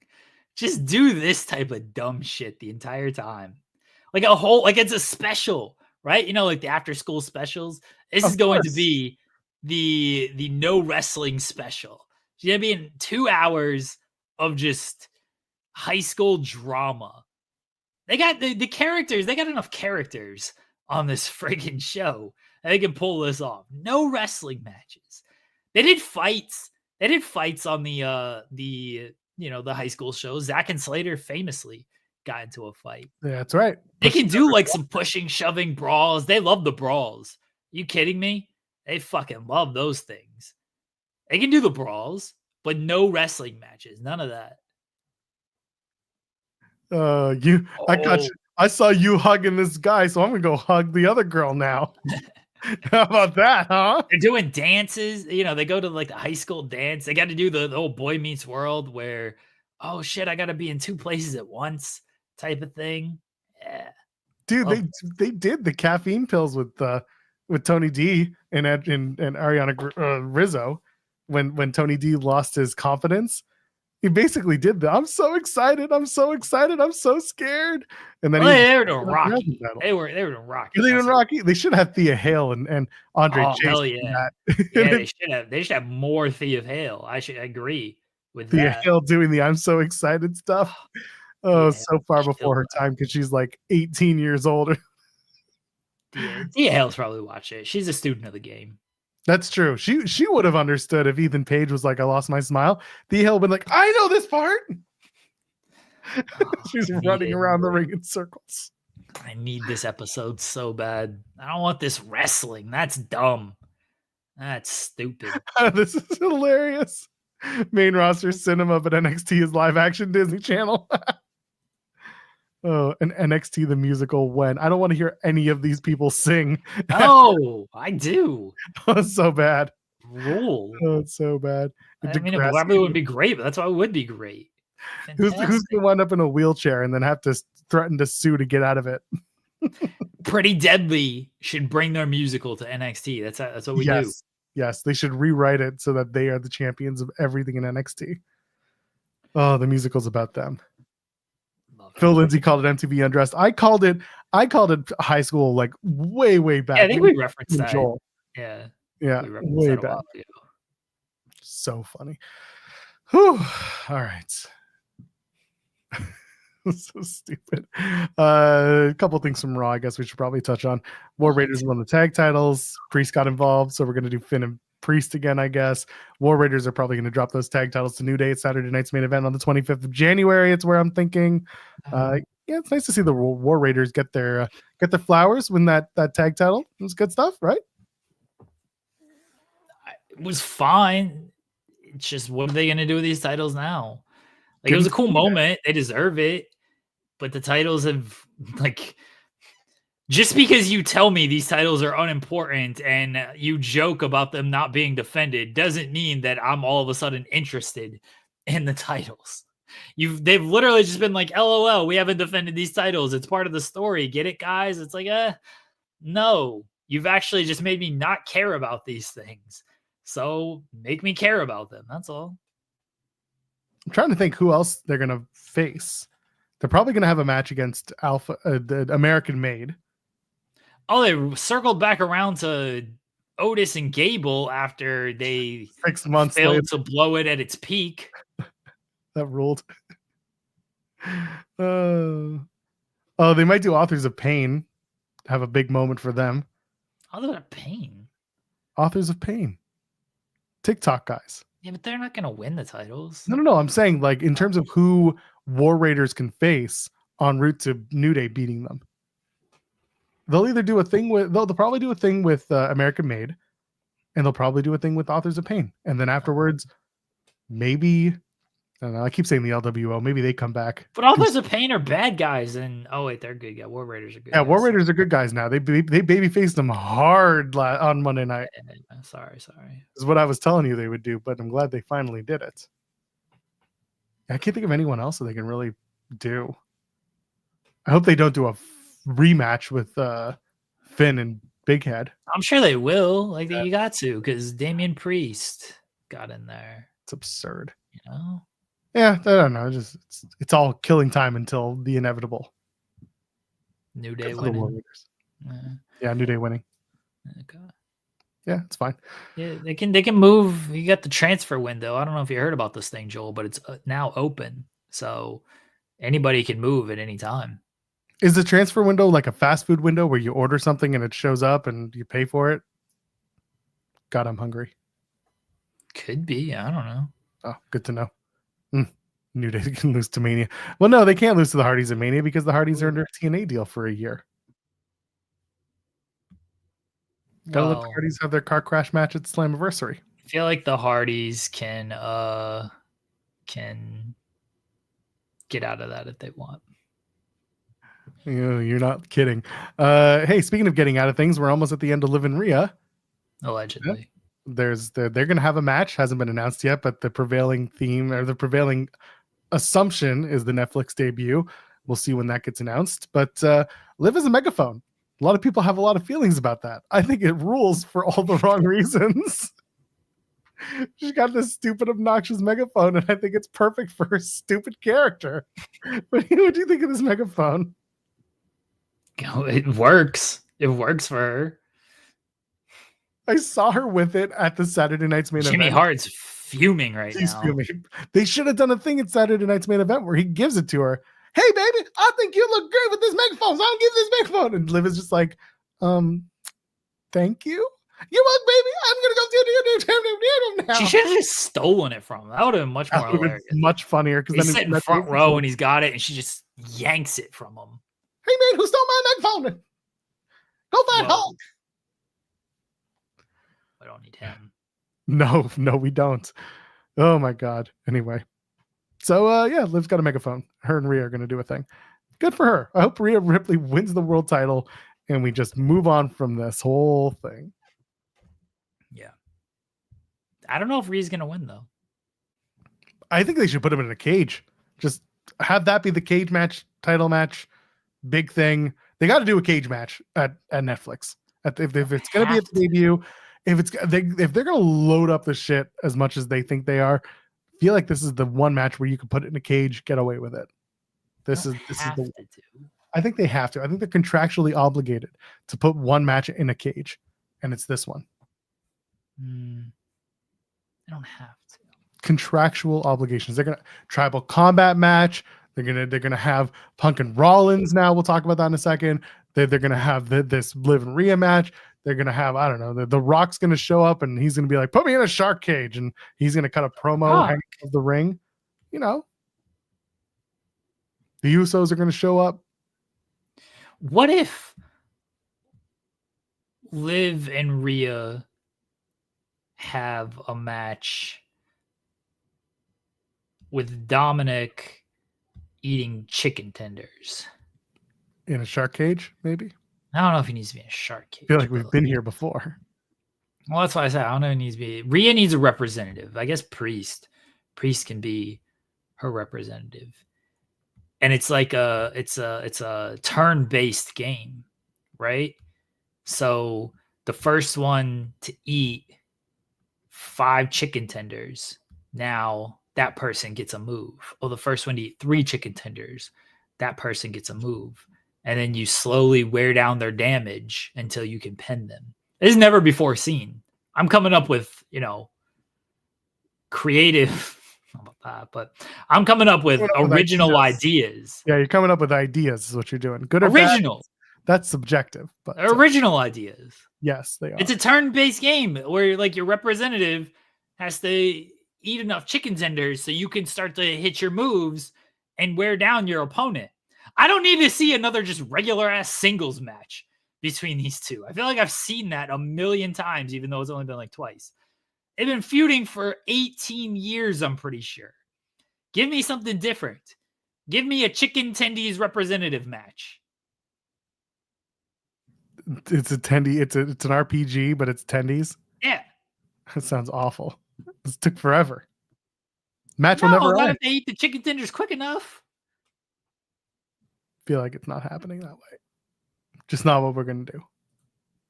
What if like you gotta beat your opponent with a chicken tender? Just a giant chicken tender. Yeah. We skinned a condor. What if they gotta eat like different chicken tenders and then the first one to throw up loses? I watched Fear Factor, Jeremy Lambert. You're not original. It's like, all right, now we bring in the Bojangles chicken tenders and the KFC chicken tenders and the Popeyes chicken tenders. Hold on, that's just a Jeremy Weissman video from like 3 weeks ago. Raising Cane's. I don't know who that is.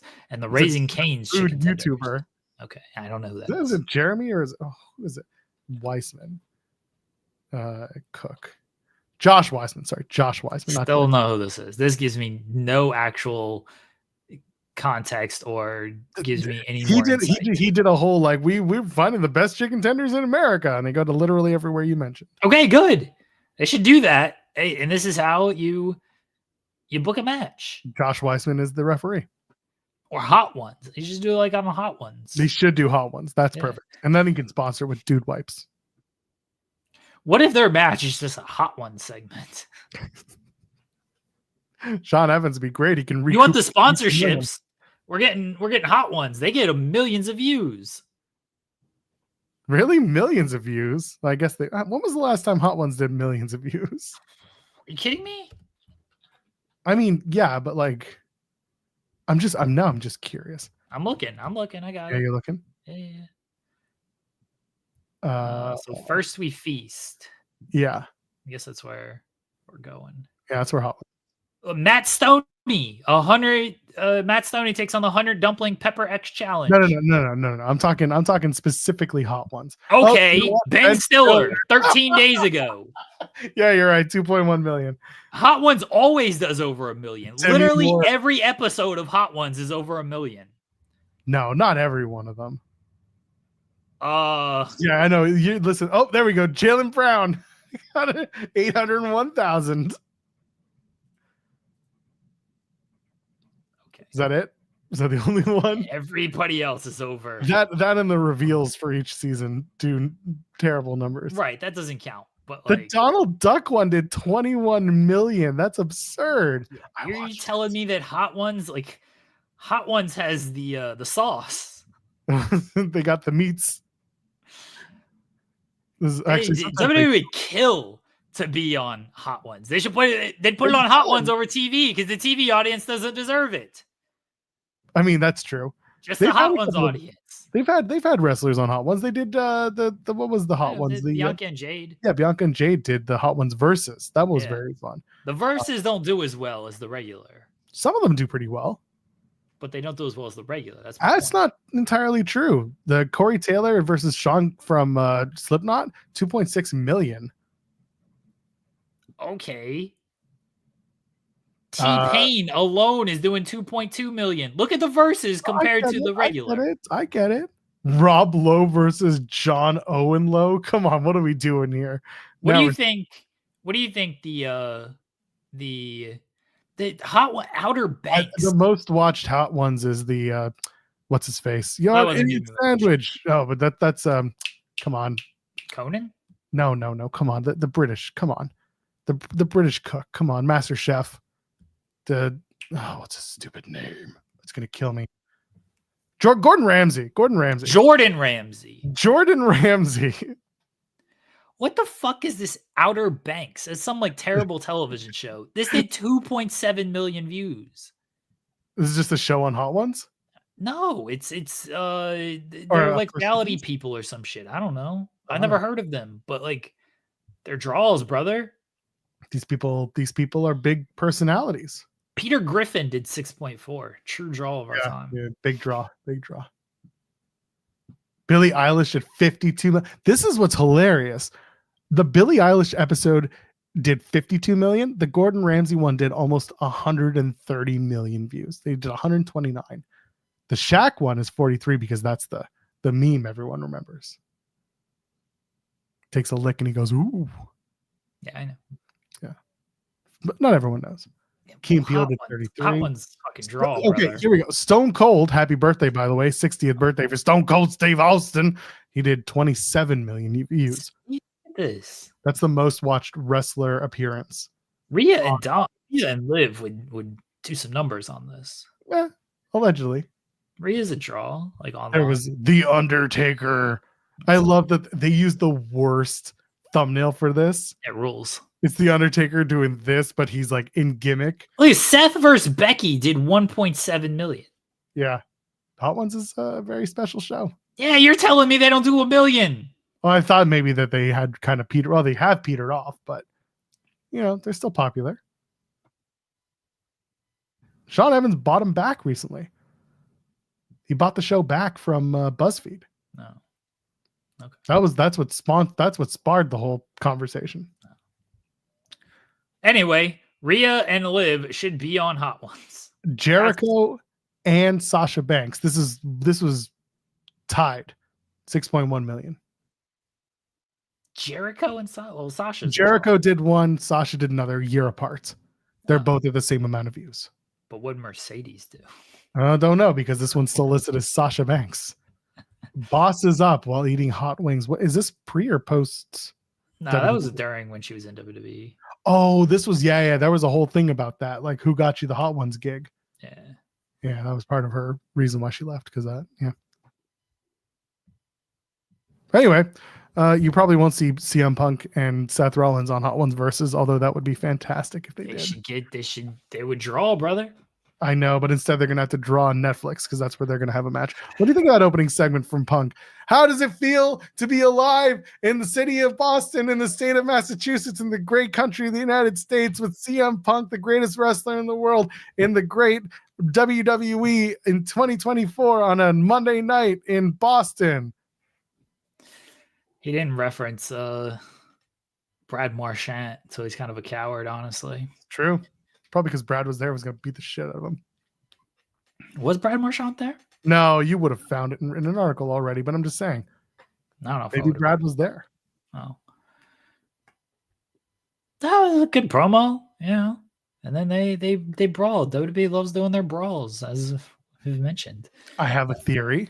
Okay. You saw the zero with the line through it. Yeah. A lot of people are like, hey, that's got to be Penta, right? Like that's definitely Penta because Cero Miedo, he's doing the zero fear thing, right? That's what it is. Yeah. No, actually, I think that was a new counter, a new counting board for WWE. Every time there's a backstage brawl, back to zero. They did a lot of backstage brawls on Monday night. That show was like 98% backstage brawls. Isn't that the Futurama meme? It's been 0 days since. It's a workplace meme. Like it's Yeah.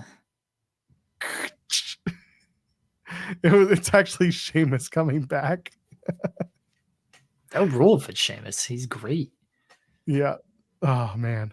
Yeah, the Punk and Rollins stuff. The best part was Punk looking out and just being like, no, you just look like an asshole out in the crowd. And so you're with all the other CM Punk fans. That line was fantastic. It's fine. Oh, I don't know. Punk and Rollins is going to be a fun match. It's going to, at least they have like a lot of story to lean on without having to get too inside baseball. They're trying to tell the story of, Punk left, Rollins took the company on his back, Punk came back. He's going to, enjoy the riches of his return and so on and so forth. It's good. It's fun. The real interesting thing to me is actually what's going on with Drew McIntyre. I'm stealing this from Ibu, who's been calling it Drewanon, which I think is absolutely perfect to explain how Drew's been feeling about everything, because he has become this conspiracy nut about everything involving him, his involvement, the people around him. But he basically went up to Rollins and was like, you hate this guy. I hate this guy. I hate all these people. Let's hate everyone together. And Seth was like, well, no, I hate the same guy you do, but I also like a lot of the people you do. So maybe GFY, not Chris Jericho. This was just me paraphrasing. So what do you think? Are Drew and Rollins prime for a little bit of partnering up? No. I think the other way. I think they're going to. Really? Okay. I think Rollins is going to see the reason to do it. I think he's going to get so pissed off with Punk not paying attention to him, quote unquote, that he's going to work with Drew. I think there's room there. They're really pulling shades of gray for every Punk story. And this is still a Punk story. Yeah, I mean, you can do it. I can definitely see how you do it. I don't think it's going to happen. I don't think Drew and Seth are all of a sudden just going to work together. There's still history between them that they don't like each other. They got to get there for sure. I'm not saying next week they're going to become besties, but I think in the new year, they'll do something that maybe brings them a little bit closer together. Maybe something at the Rumble brings them closer together. Punk eliminates them both. It could be as easy as that. Honestly, like they could find a way to make it work, but the idea here is that Drew's pretty steadfast in his argument. And also remember, whenever Drew would talk shit about his situation with Punk, like people were listening and being like, you're kind of right. You're making good points. He's got to use that same influence on someone like Seth Rollins while Seth is upset about how things are going in his world, that maybe eventually Seth sees it and is just like, you know what? For one night only, the enemy, my enemy, is my friend. And we make do. I could see them working together. I think all of this is a side quest. For The Rock? No, who cares? It's all still built around Roman Reigns. All of these issues still come back to Roman Reigns. And I think that's the end game here. I think Roman is the full-on end game, not CM Punk. So what happens with Punk after this all ends? Like, what does Punk do in Mania at this point? They still got a ways to get there. Like, I don't know if Gunther is going to be the world champion going into Mania. I saw a report. I don't even remember who it was from, but that CM Punk maybe a world title match at WrestleMania. Possible. You know, we've talked about that. Wow, CM Punk versus Goldberg at WrestleMania is what you're saying? I can't believe it. We've presented a lot of different theories when it comes to Punk and how Seth Rollins could win the title before that. And so now Punk wants to face Rollins at WrestleMania because, Rollins has a title. Punk could be the champion. Rollins can win the Rumble. Rollins wants to go after Punk. There's various ways to get to however they're going to get there. I'm curious to see how it plays out. I don't have any full-on theories. I'm gonna let the story continue to unwind, but I still think Roman Reigns, this is the real end game here because it still comes back to you teamed with Roman. It still comes back to Punk has a favor from Heyman. Roman's going to be part of the Netflix show. He's going to face Solo in the tribal combat. And then after that, where does Roman go? And it's not that it's a lack of where does Roman go. It's where does Roman go? Does he go back to facing Cody, who's still doing stuff with Kevin Owens and potentially Randy Orton? Is there a favor with CM Punk? Does he look at Gunther? And do we get Roman Reigns and Gunther? That's not something I've seen a whole lot of people talk about. But maybe Roman gets that title. You know, there's a lot for where Roman can go to.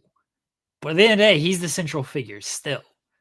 Because people are upset at CM Punk and people are upset at Sami Zayn. Yeah, because he teamed with CM Punk. But as, Sammy was even pointing out, I didn't choose the team with CM Punk. CM Punk was like part of my team. I wanted you on my team. He chose the team with Roman. That's who Kevin Owens. He's upset at Cody. Why? Because he teamed with Roman. Roman's the central figure here. Can you vamp for 30 seconds? No. Okay, you're going to have to, though. About what? What else let's talk about? Roman goes to TNA to face JBL. That sounds amazing. Yeah, do that. Flesh out that for 30 seconds. I'll be right back. Okay, I can. Go away. Jesus. This guy wants me to vamp, and then he keeps fucking talking. Should just break out the mana. Just drink the entire 30 seconds. Kim Bruno saying Punk and Cena, Jacob Fatu. There's no shortage of options for Roman Reigns. That's why I'm very curious to see where they actually do, because you got years of stories. And people might be like, oh, years. Like, look how long this Roman Reigns story is already gone. Yeah, they got years of stories between Roman and Seth, Roman and Drew, Roman and Punk, Roman and Cody, Roman and Jacob, Roman and Rock. Years of stories with all of this. But I still think Roman is the central figure in everything. That's not to say Punk and Seth isn't important. They're putting this on Netflix. They're making a big deal out of it. It's not to say that Punk and Drew is not going to be important if they go back to that, or Drew and Seth, or some type of triple threat, if they actually do a triple threat match and not somebody's a special guest referee. How you get there with Sammy, Jey Uso is still factored into all of this as well. Because Drew attacked Jimmy on SmackDown. Drew has unfinished business with the Bloodline. Drew has unfinished business with Roman Reigns. There's still so much that is to be done with Roman Reigns. And they know it, and they're going to continue to milk it as much as they can. Who are we milking? I have nipples, so you can milk me if you want. I don't know if you're biologically able to do that. Okay. Although. What did I miss? I don't know. I vamped. Did he do a good job, chat? Debatable. That's fair. Oh, man. All right. Monday Night Raw. There wasn't anything else. It's basically it. Yeah, I know men can lactate, but that is what it is. That was Raw. Is there anything else from Raw that we need to get into? I don't think so. I don't think so either. Nothing really stood out. other than what we talked about. Those are the main points. AEW Dynamite is tonight. Allegedly. Should we talk about this card? It's Holiday Bash. Allegedly. Live from Washington, D.C. Nick Wayne and Christian Cage are going to take on Hook and Katsuyori Shibata. Sure, everyone's excited for that. Let's play a game, Joel. Ooh, is this Saw? How many paragraphs do you think they dedicated to Nick Wayne and Christian against Hook and Shibata? How many paragraphs? They're still doing these. Don't look it up. Don't look it up. I'm just saying. They're still doing these. Hands where, if you really want to let me be, put your hands where my eyes can see. I think they did 6. 6 paragraphs? I think they did 6 paragraphs. You're giving way too much credit for this match, Joel. I know it might seem like a big match, but it ain't that big. It's only 2 paragraphs. Oh, wow. They actually figured out how to not write 6 paragraphs for everything. 2 paragraphs. Oh, okay. There we go. Something was going on with my screen. 2 paragraphs. 2 paragraphs. All right. What's the next match? The next match is FTR are going to speak. That's not a match. That's a segment. All right. How many paragraphs for FTR? I hope 1. 1. This was so dumb that they announced this. So stupid. Oh, you gotta know that they have to speak. They're gonna come out. Big guys. They're not though. They're at their home. They're not gonna be live. They're gonna be home? Yeah, they're speaking from their home. That sounds awful. Yeah, it's we anticipate hearing from the multi-time World Tag Team Champions from their home in Asheville. Oh yeah. Oh, they're gonna introduce Adam, aren't they? It was so dumb that they announced this because the last time we saw them, they're being kidnapped on Collision. Like, why do you need to announce, hey, they're gonna send in a video message from they should hold the day's paper. They should, if you're gonna do it, fine, do it. Like, I wouldn't have them on the show at all, or have the Death Riders come out and say something and then put them on the show after that. But like, why would you announce that they're going to be like a segment on the show? We're going to hear from FTR after they got kidnapped and stuff. Like, cool. You just kind of like ruin the mystery of what the hell happened and them being kidnapped. Just, well, I guess they escaped and they're fine and nothing actually bad happened to them. So moving on. Lie to me, Jerry. Lie to me. This is what's the frame rate like at FTR's house? Well, not very good unless the internet got better. This is hilarious too. You see the poster for MJF versus Adam Cole? Very Game of Thrones like. Yeah, in that everyone was over Game of Thrones at the end too. That show sucked. When are the dragons coming? When are the dragons coming? Game of Thrones is like the worst television show that people think is good. It's terrible. Yeah, FTR were dropped off at their house after they got killed. It's so dumb that just like, oh, they're gonna be like, don't do that. It was very silly. There's no argument for it either. If you're gonna be like, oh, they got to promote that FTR, they ain't getting 100,000 viewers because they promoted an FTR at home video. It's not. They're not live in the arena, so you can't even use the argument of like, oh, but fans want to come out and see FTR. They're not in the arena, so no, you can't use that. So you're basically using it for fans maybe want to tune in to find out what happened. That's the point of a cliffhanger. That's the point of doing that on Collision.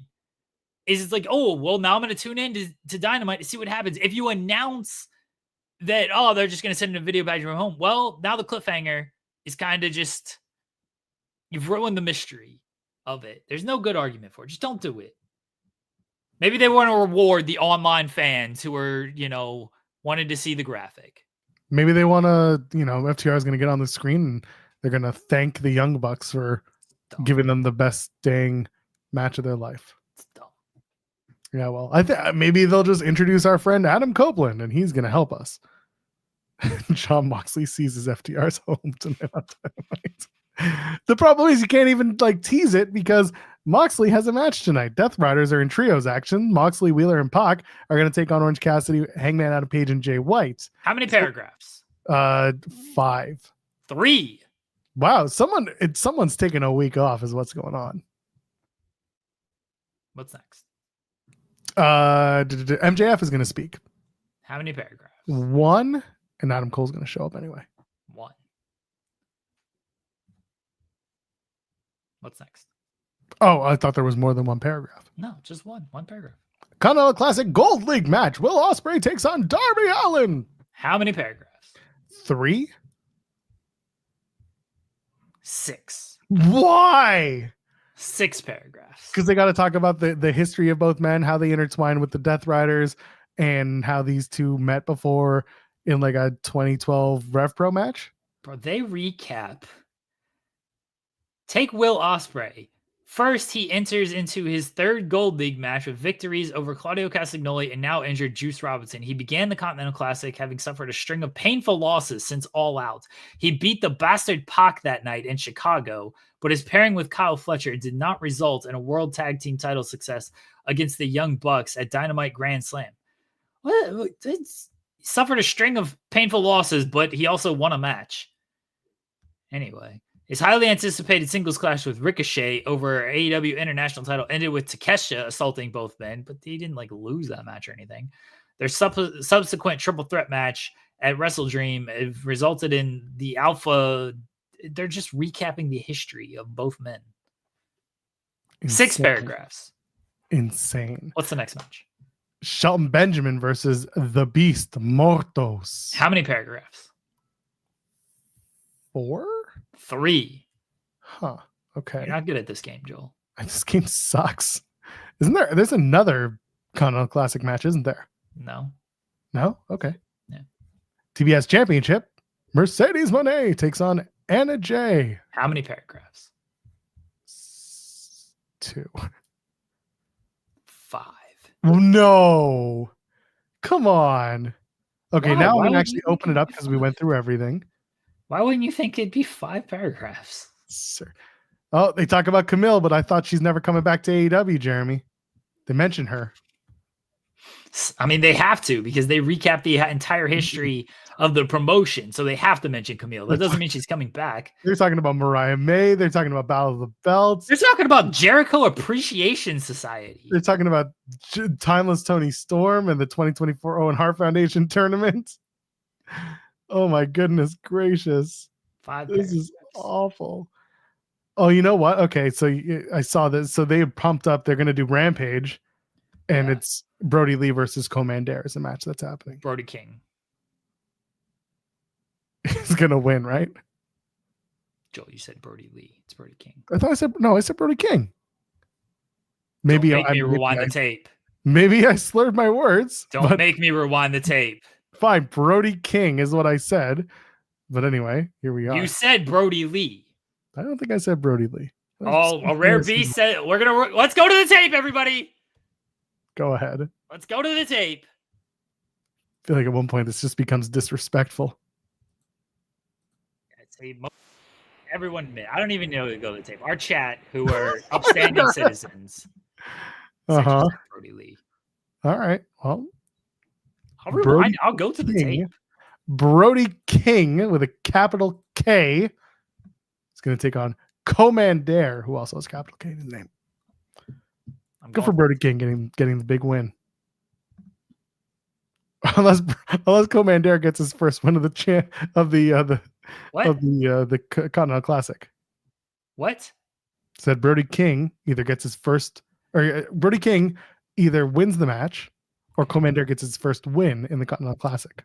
I'm rewinding the tape to prove you wrong. I don't care. People have already said this is AI generated anyway. I like proving you wrong. That's fair.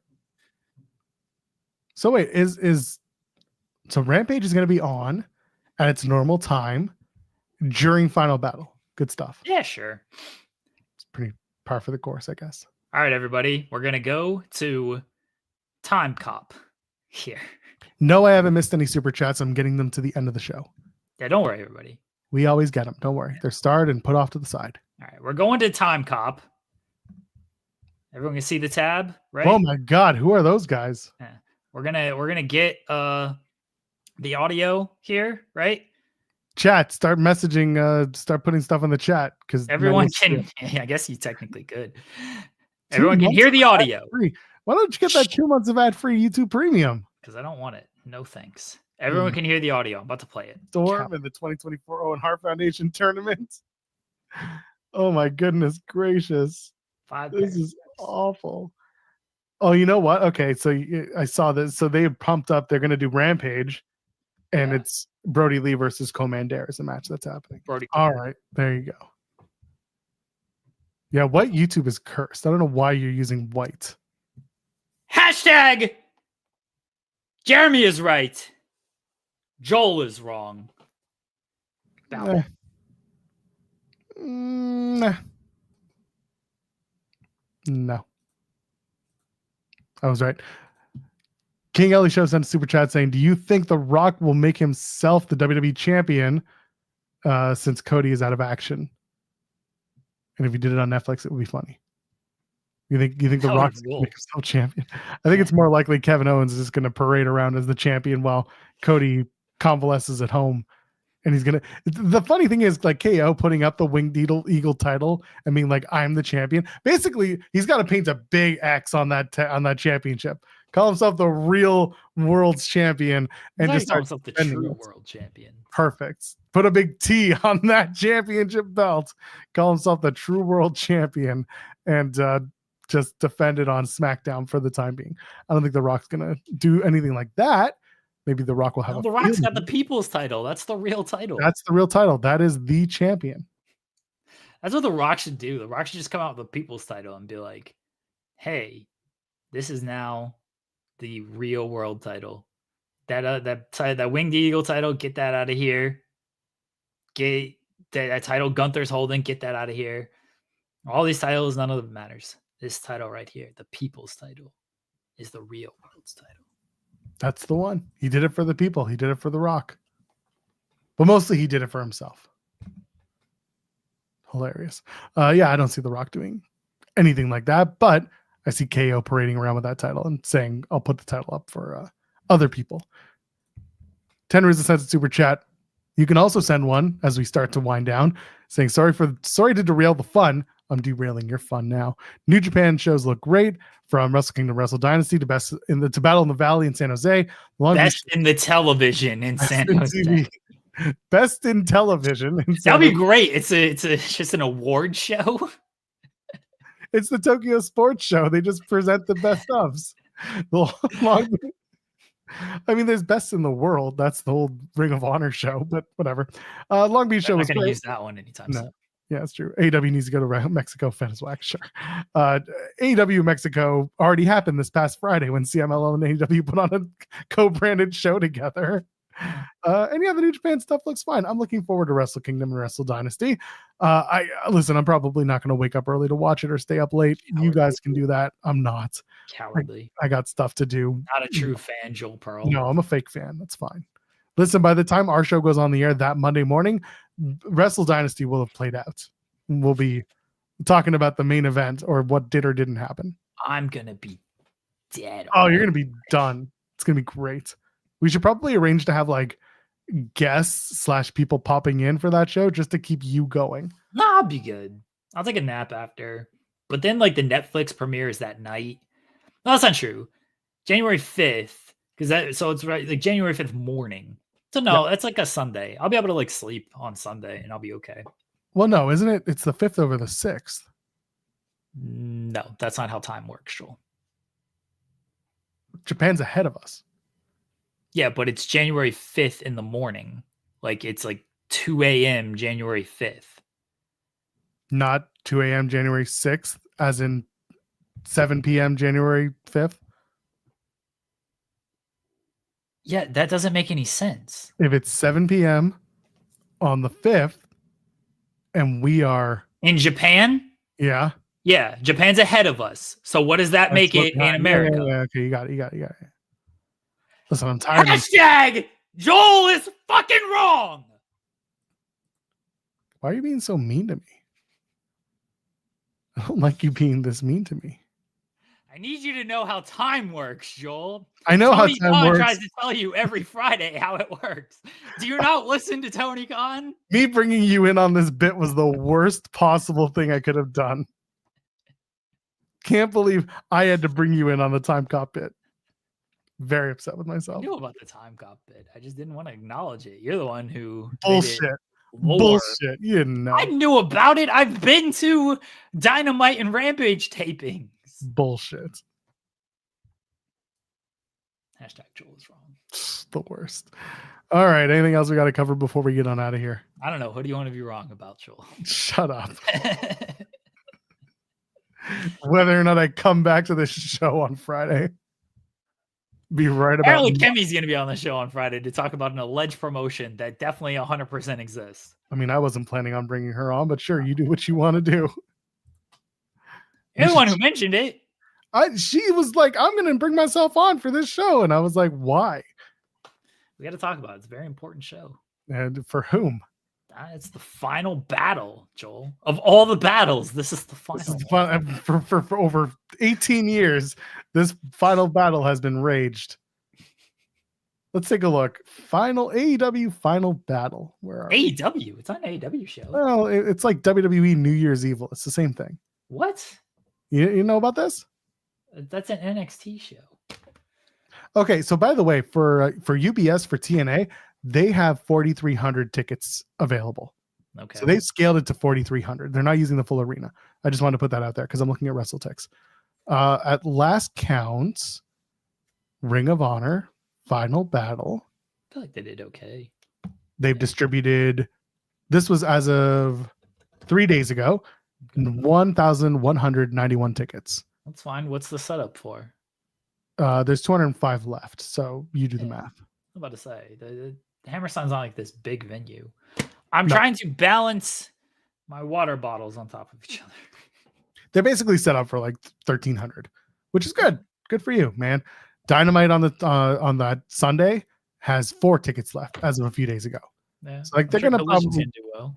They're probably gonna sell out those 3 nights. Collision has less than 100 tickets left. Again, this is as of the 16th, which was a couple days ago. So they'll be fine. Yeah. I would love to go back to sleep. I actually slept well last. GCW is the one that's not fine. Don't tell Matt Cardona though. Wow. Don't tell Brett. Although I feel like a lot of people aren't telling Brett things these days. Good stuff. All right, shall we? Anything to plug? Joel is wrong. Back on Friday, 10 a.m. Eastern, doing what we do, talking about Dynamite. We'll talk about whatever else happens in this crazy world. Maybe TNA will let go of more people between now and then. Who knows? Well, they're not like letting them letting them go. The contracts are ending, and then people. Words, Joel. We did a whole segment about. Did a whole ass segment about words. My God, didn't we ever?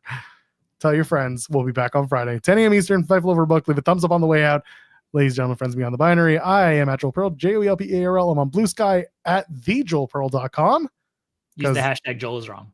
Don't do that. We'll see you in the next one.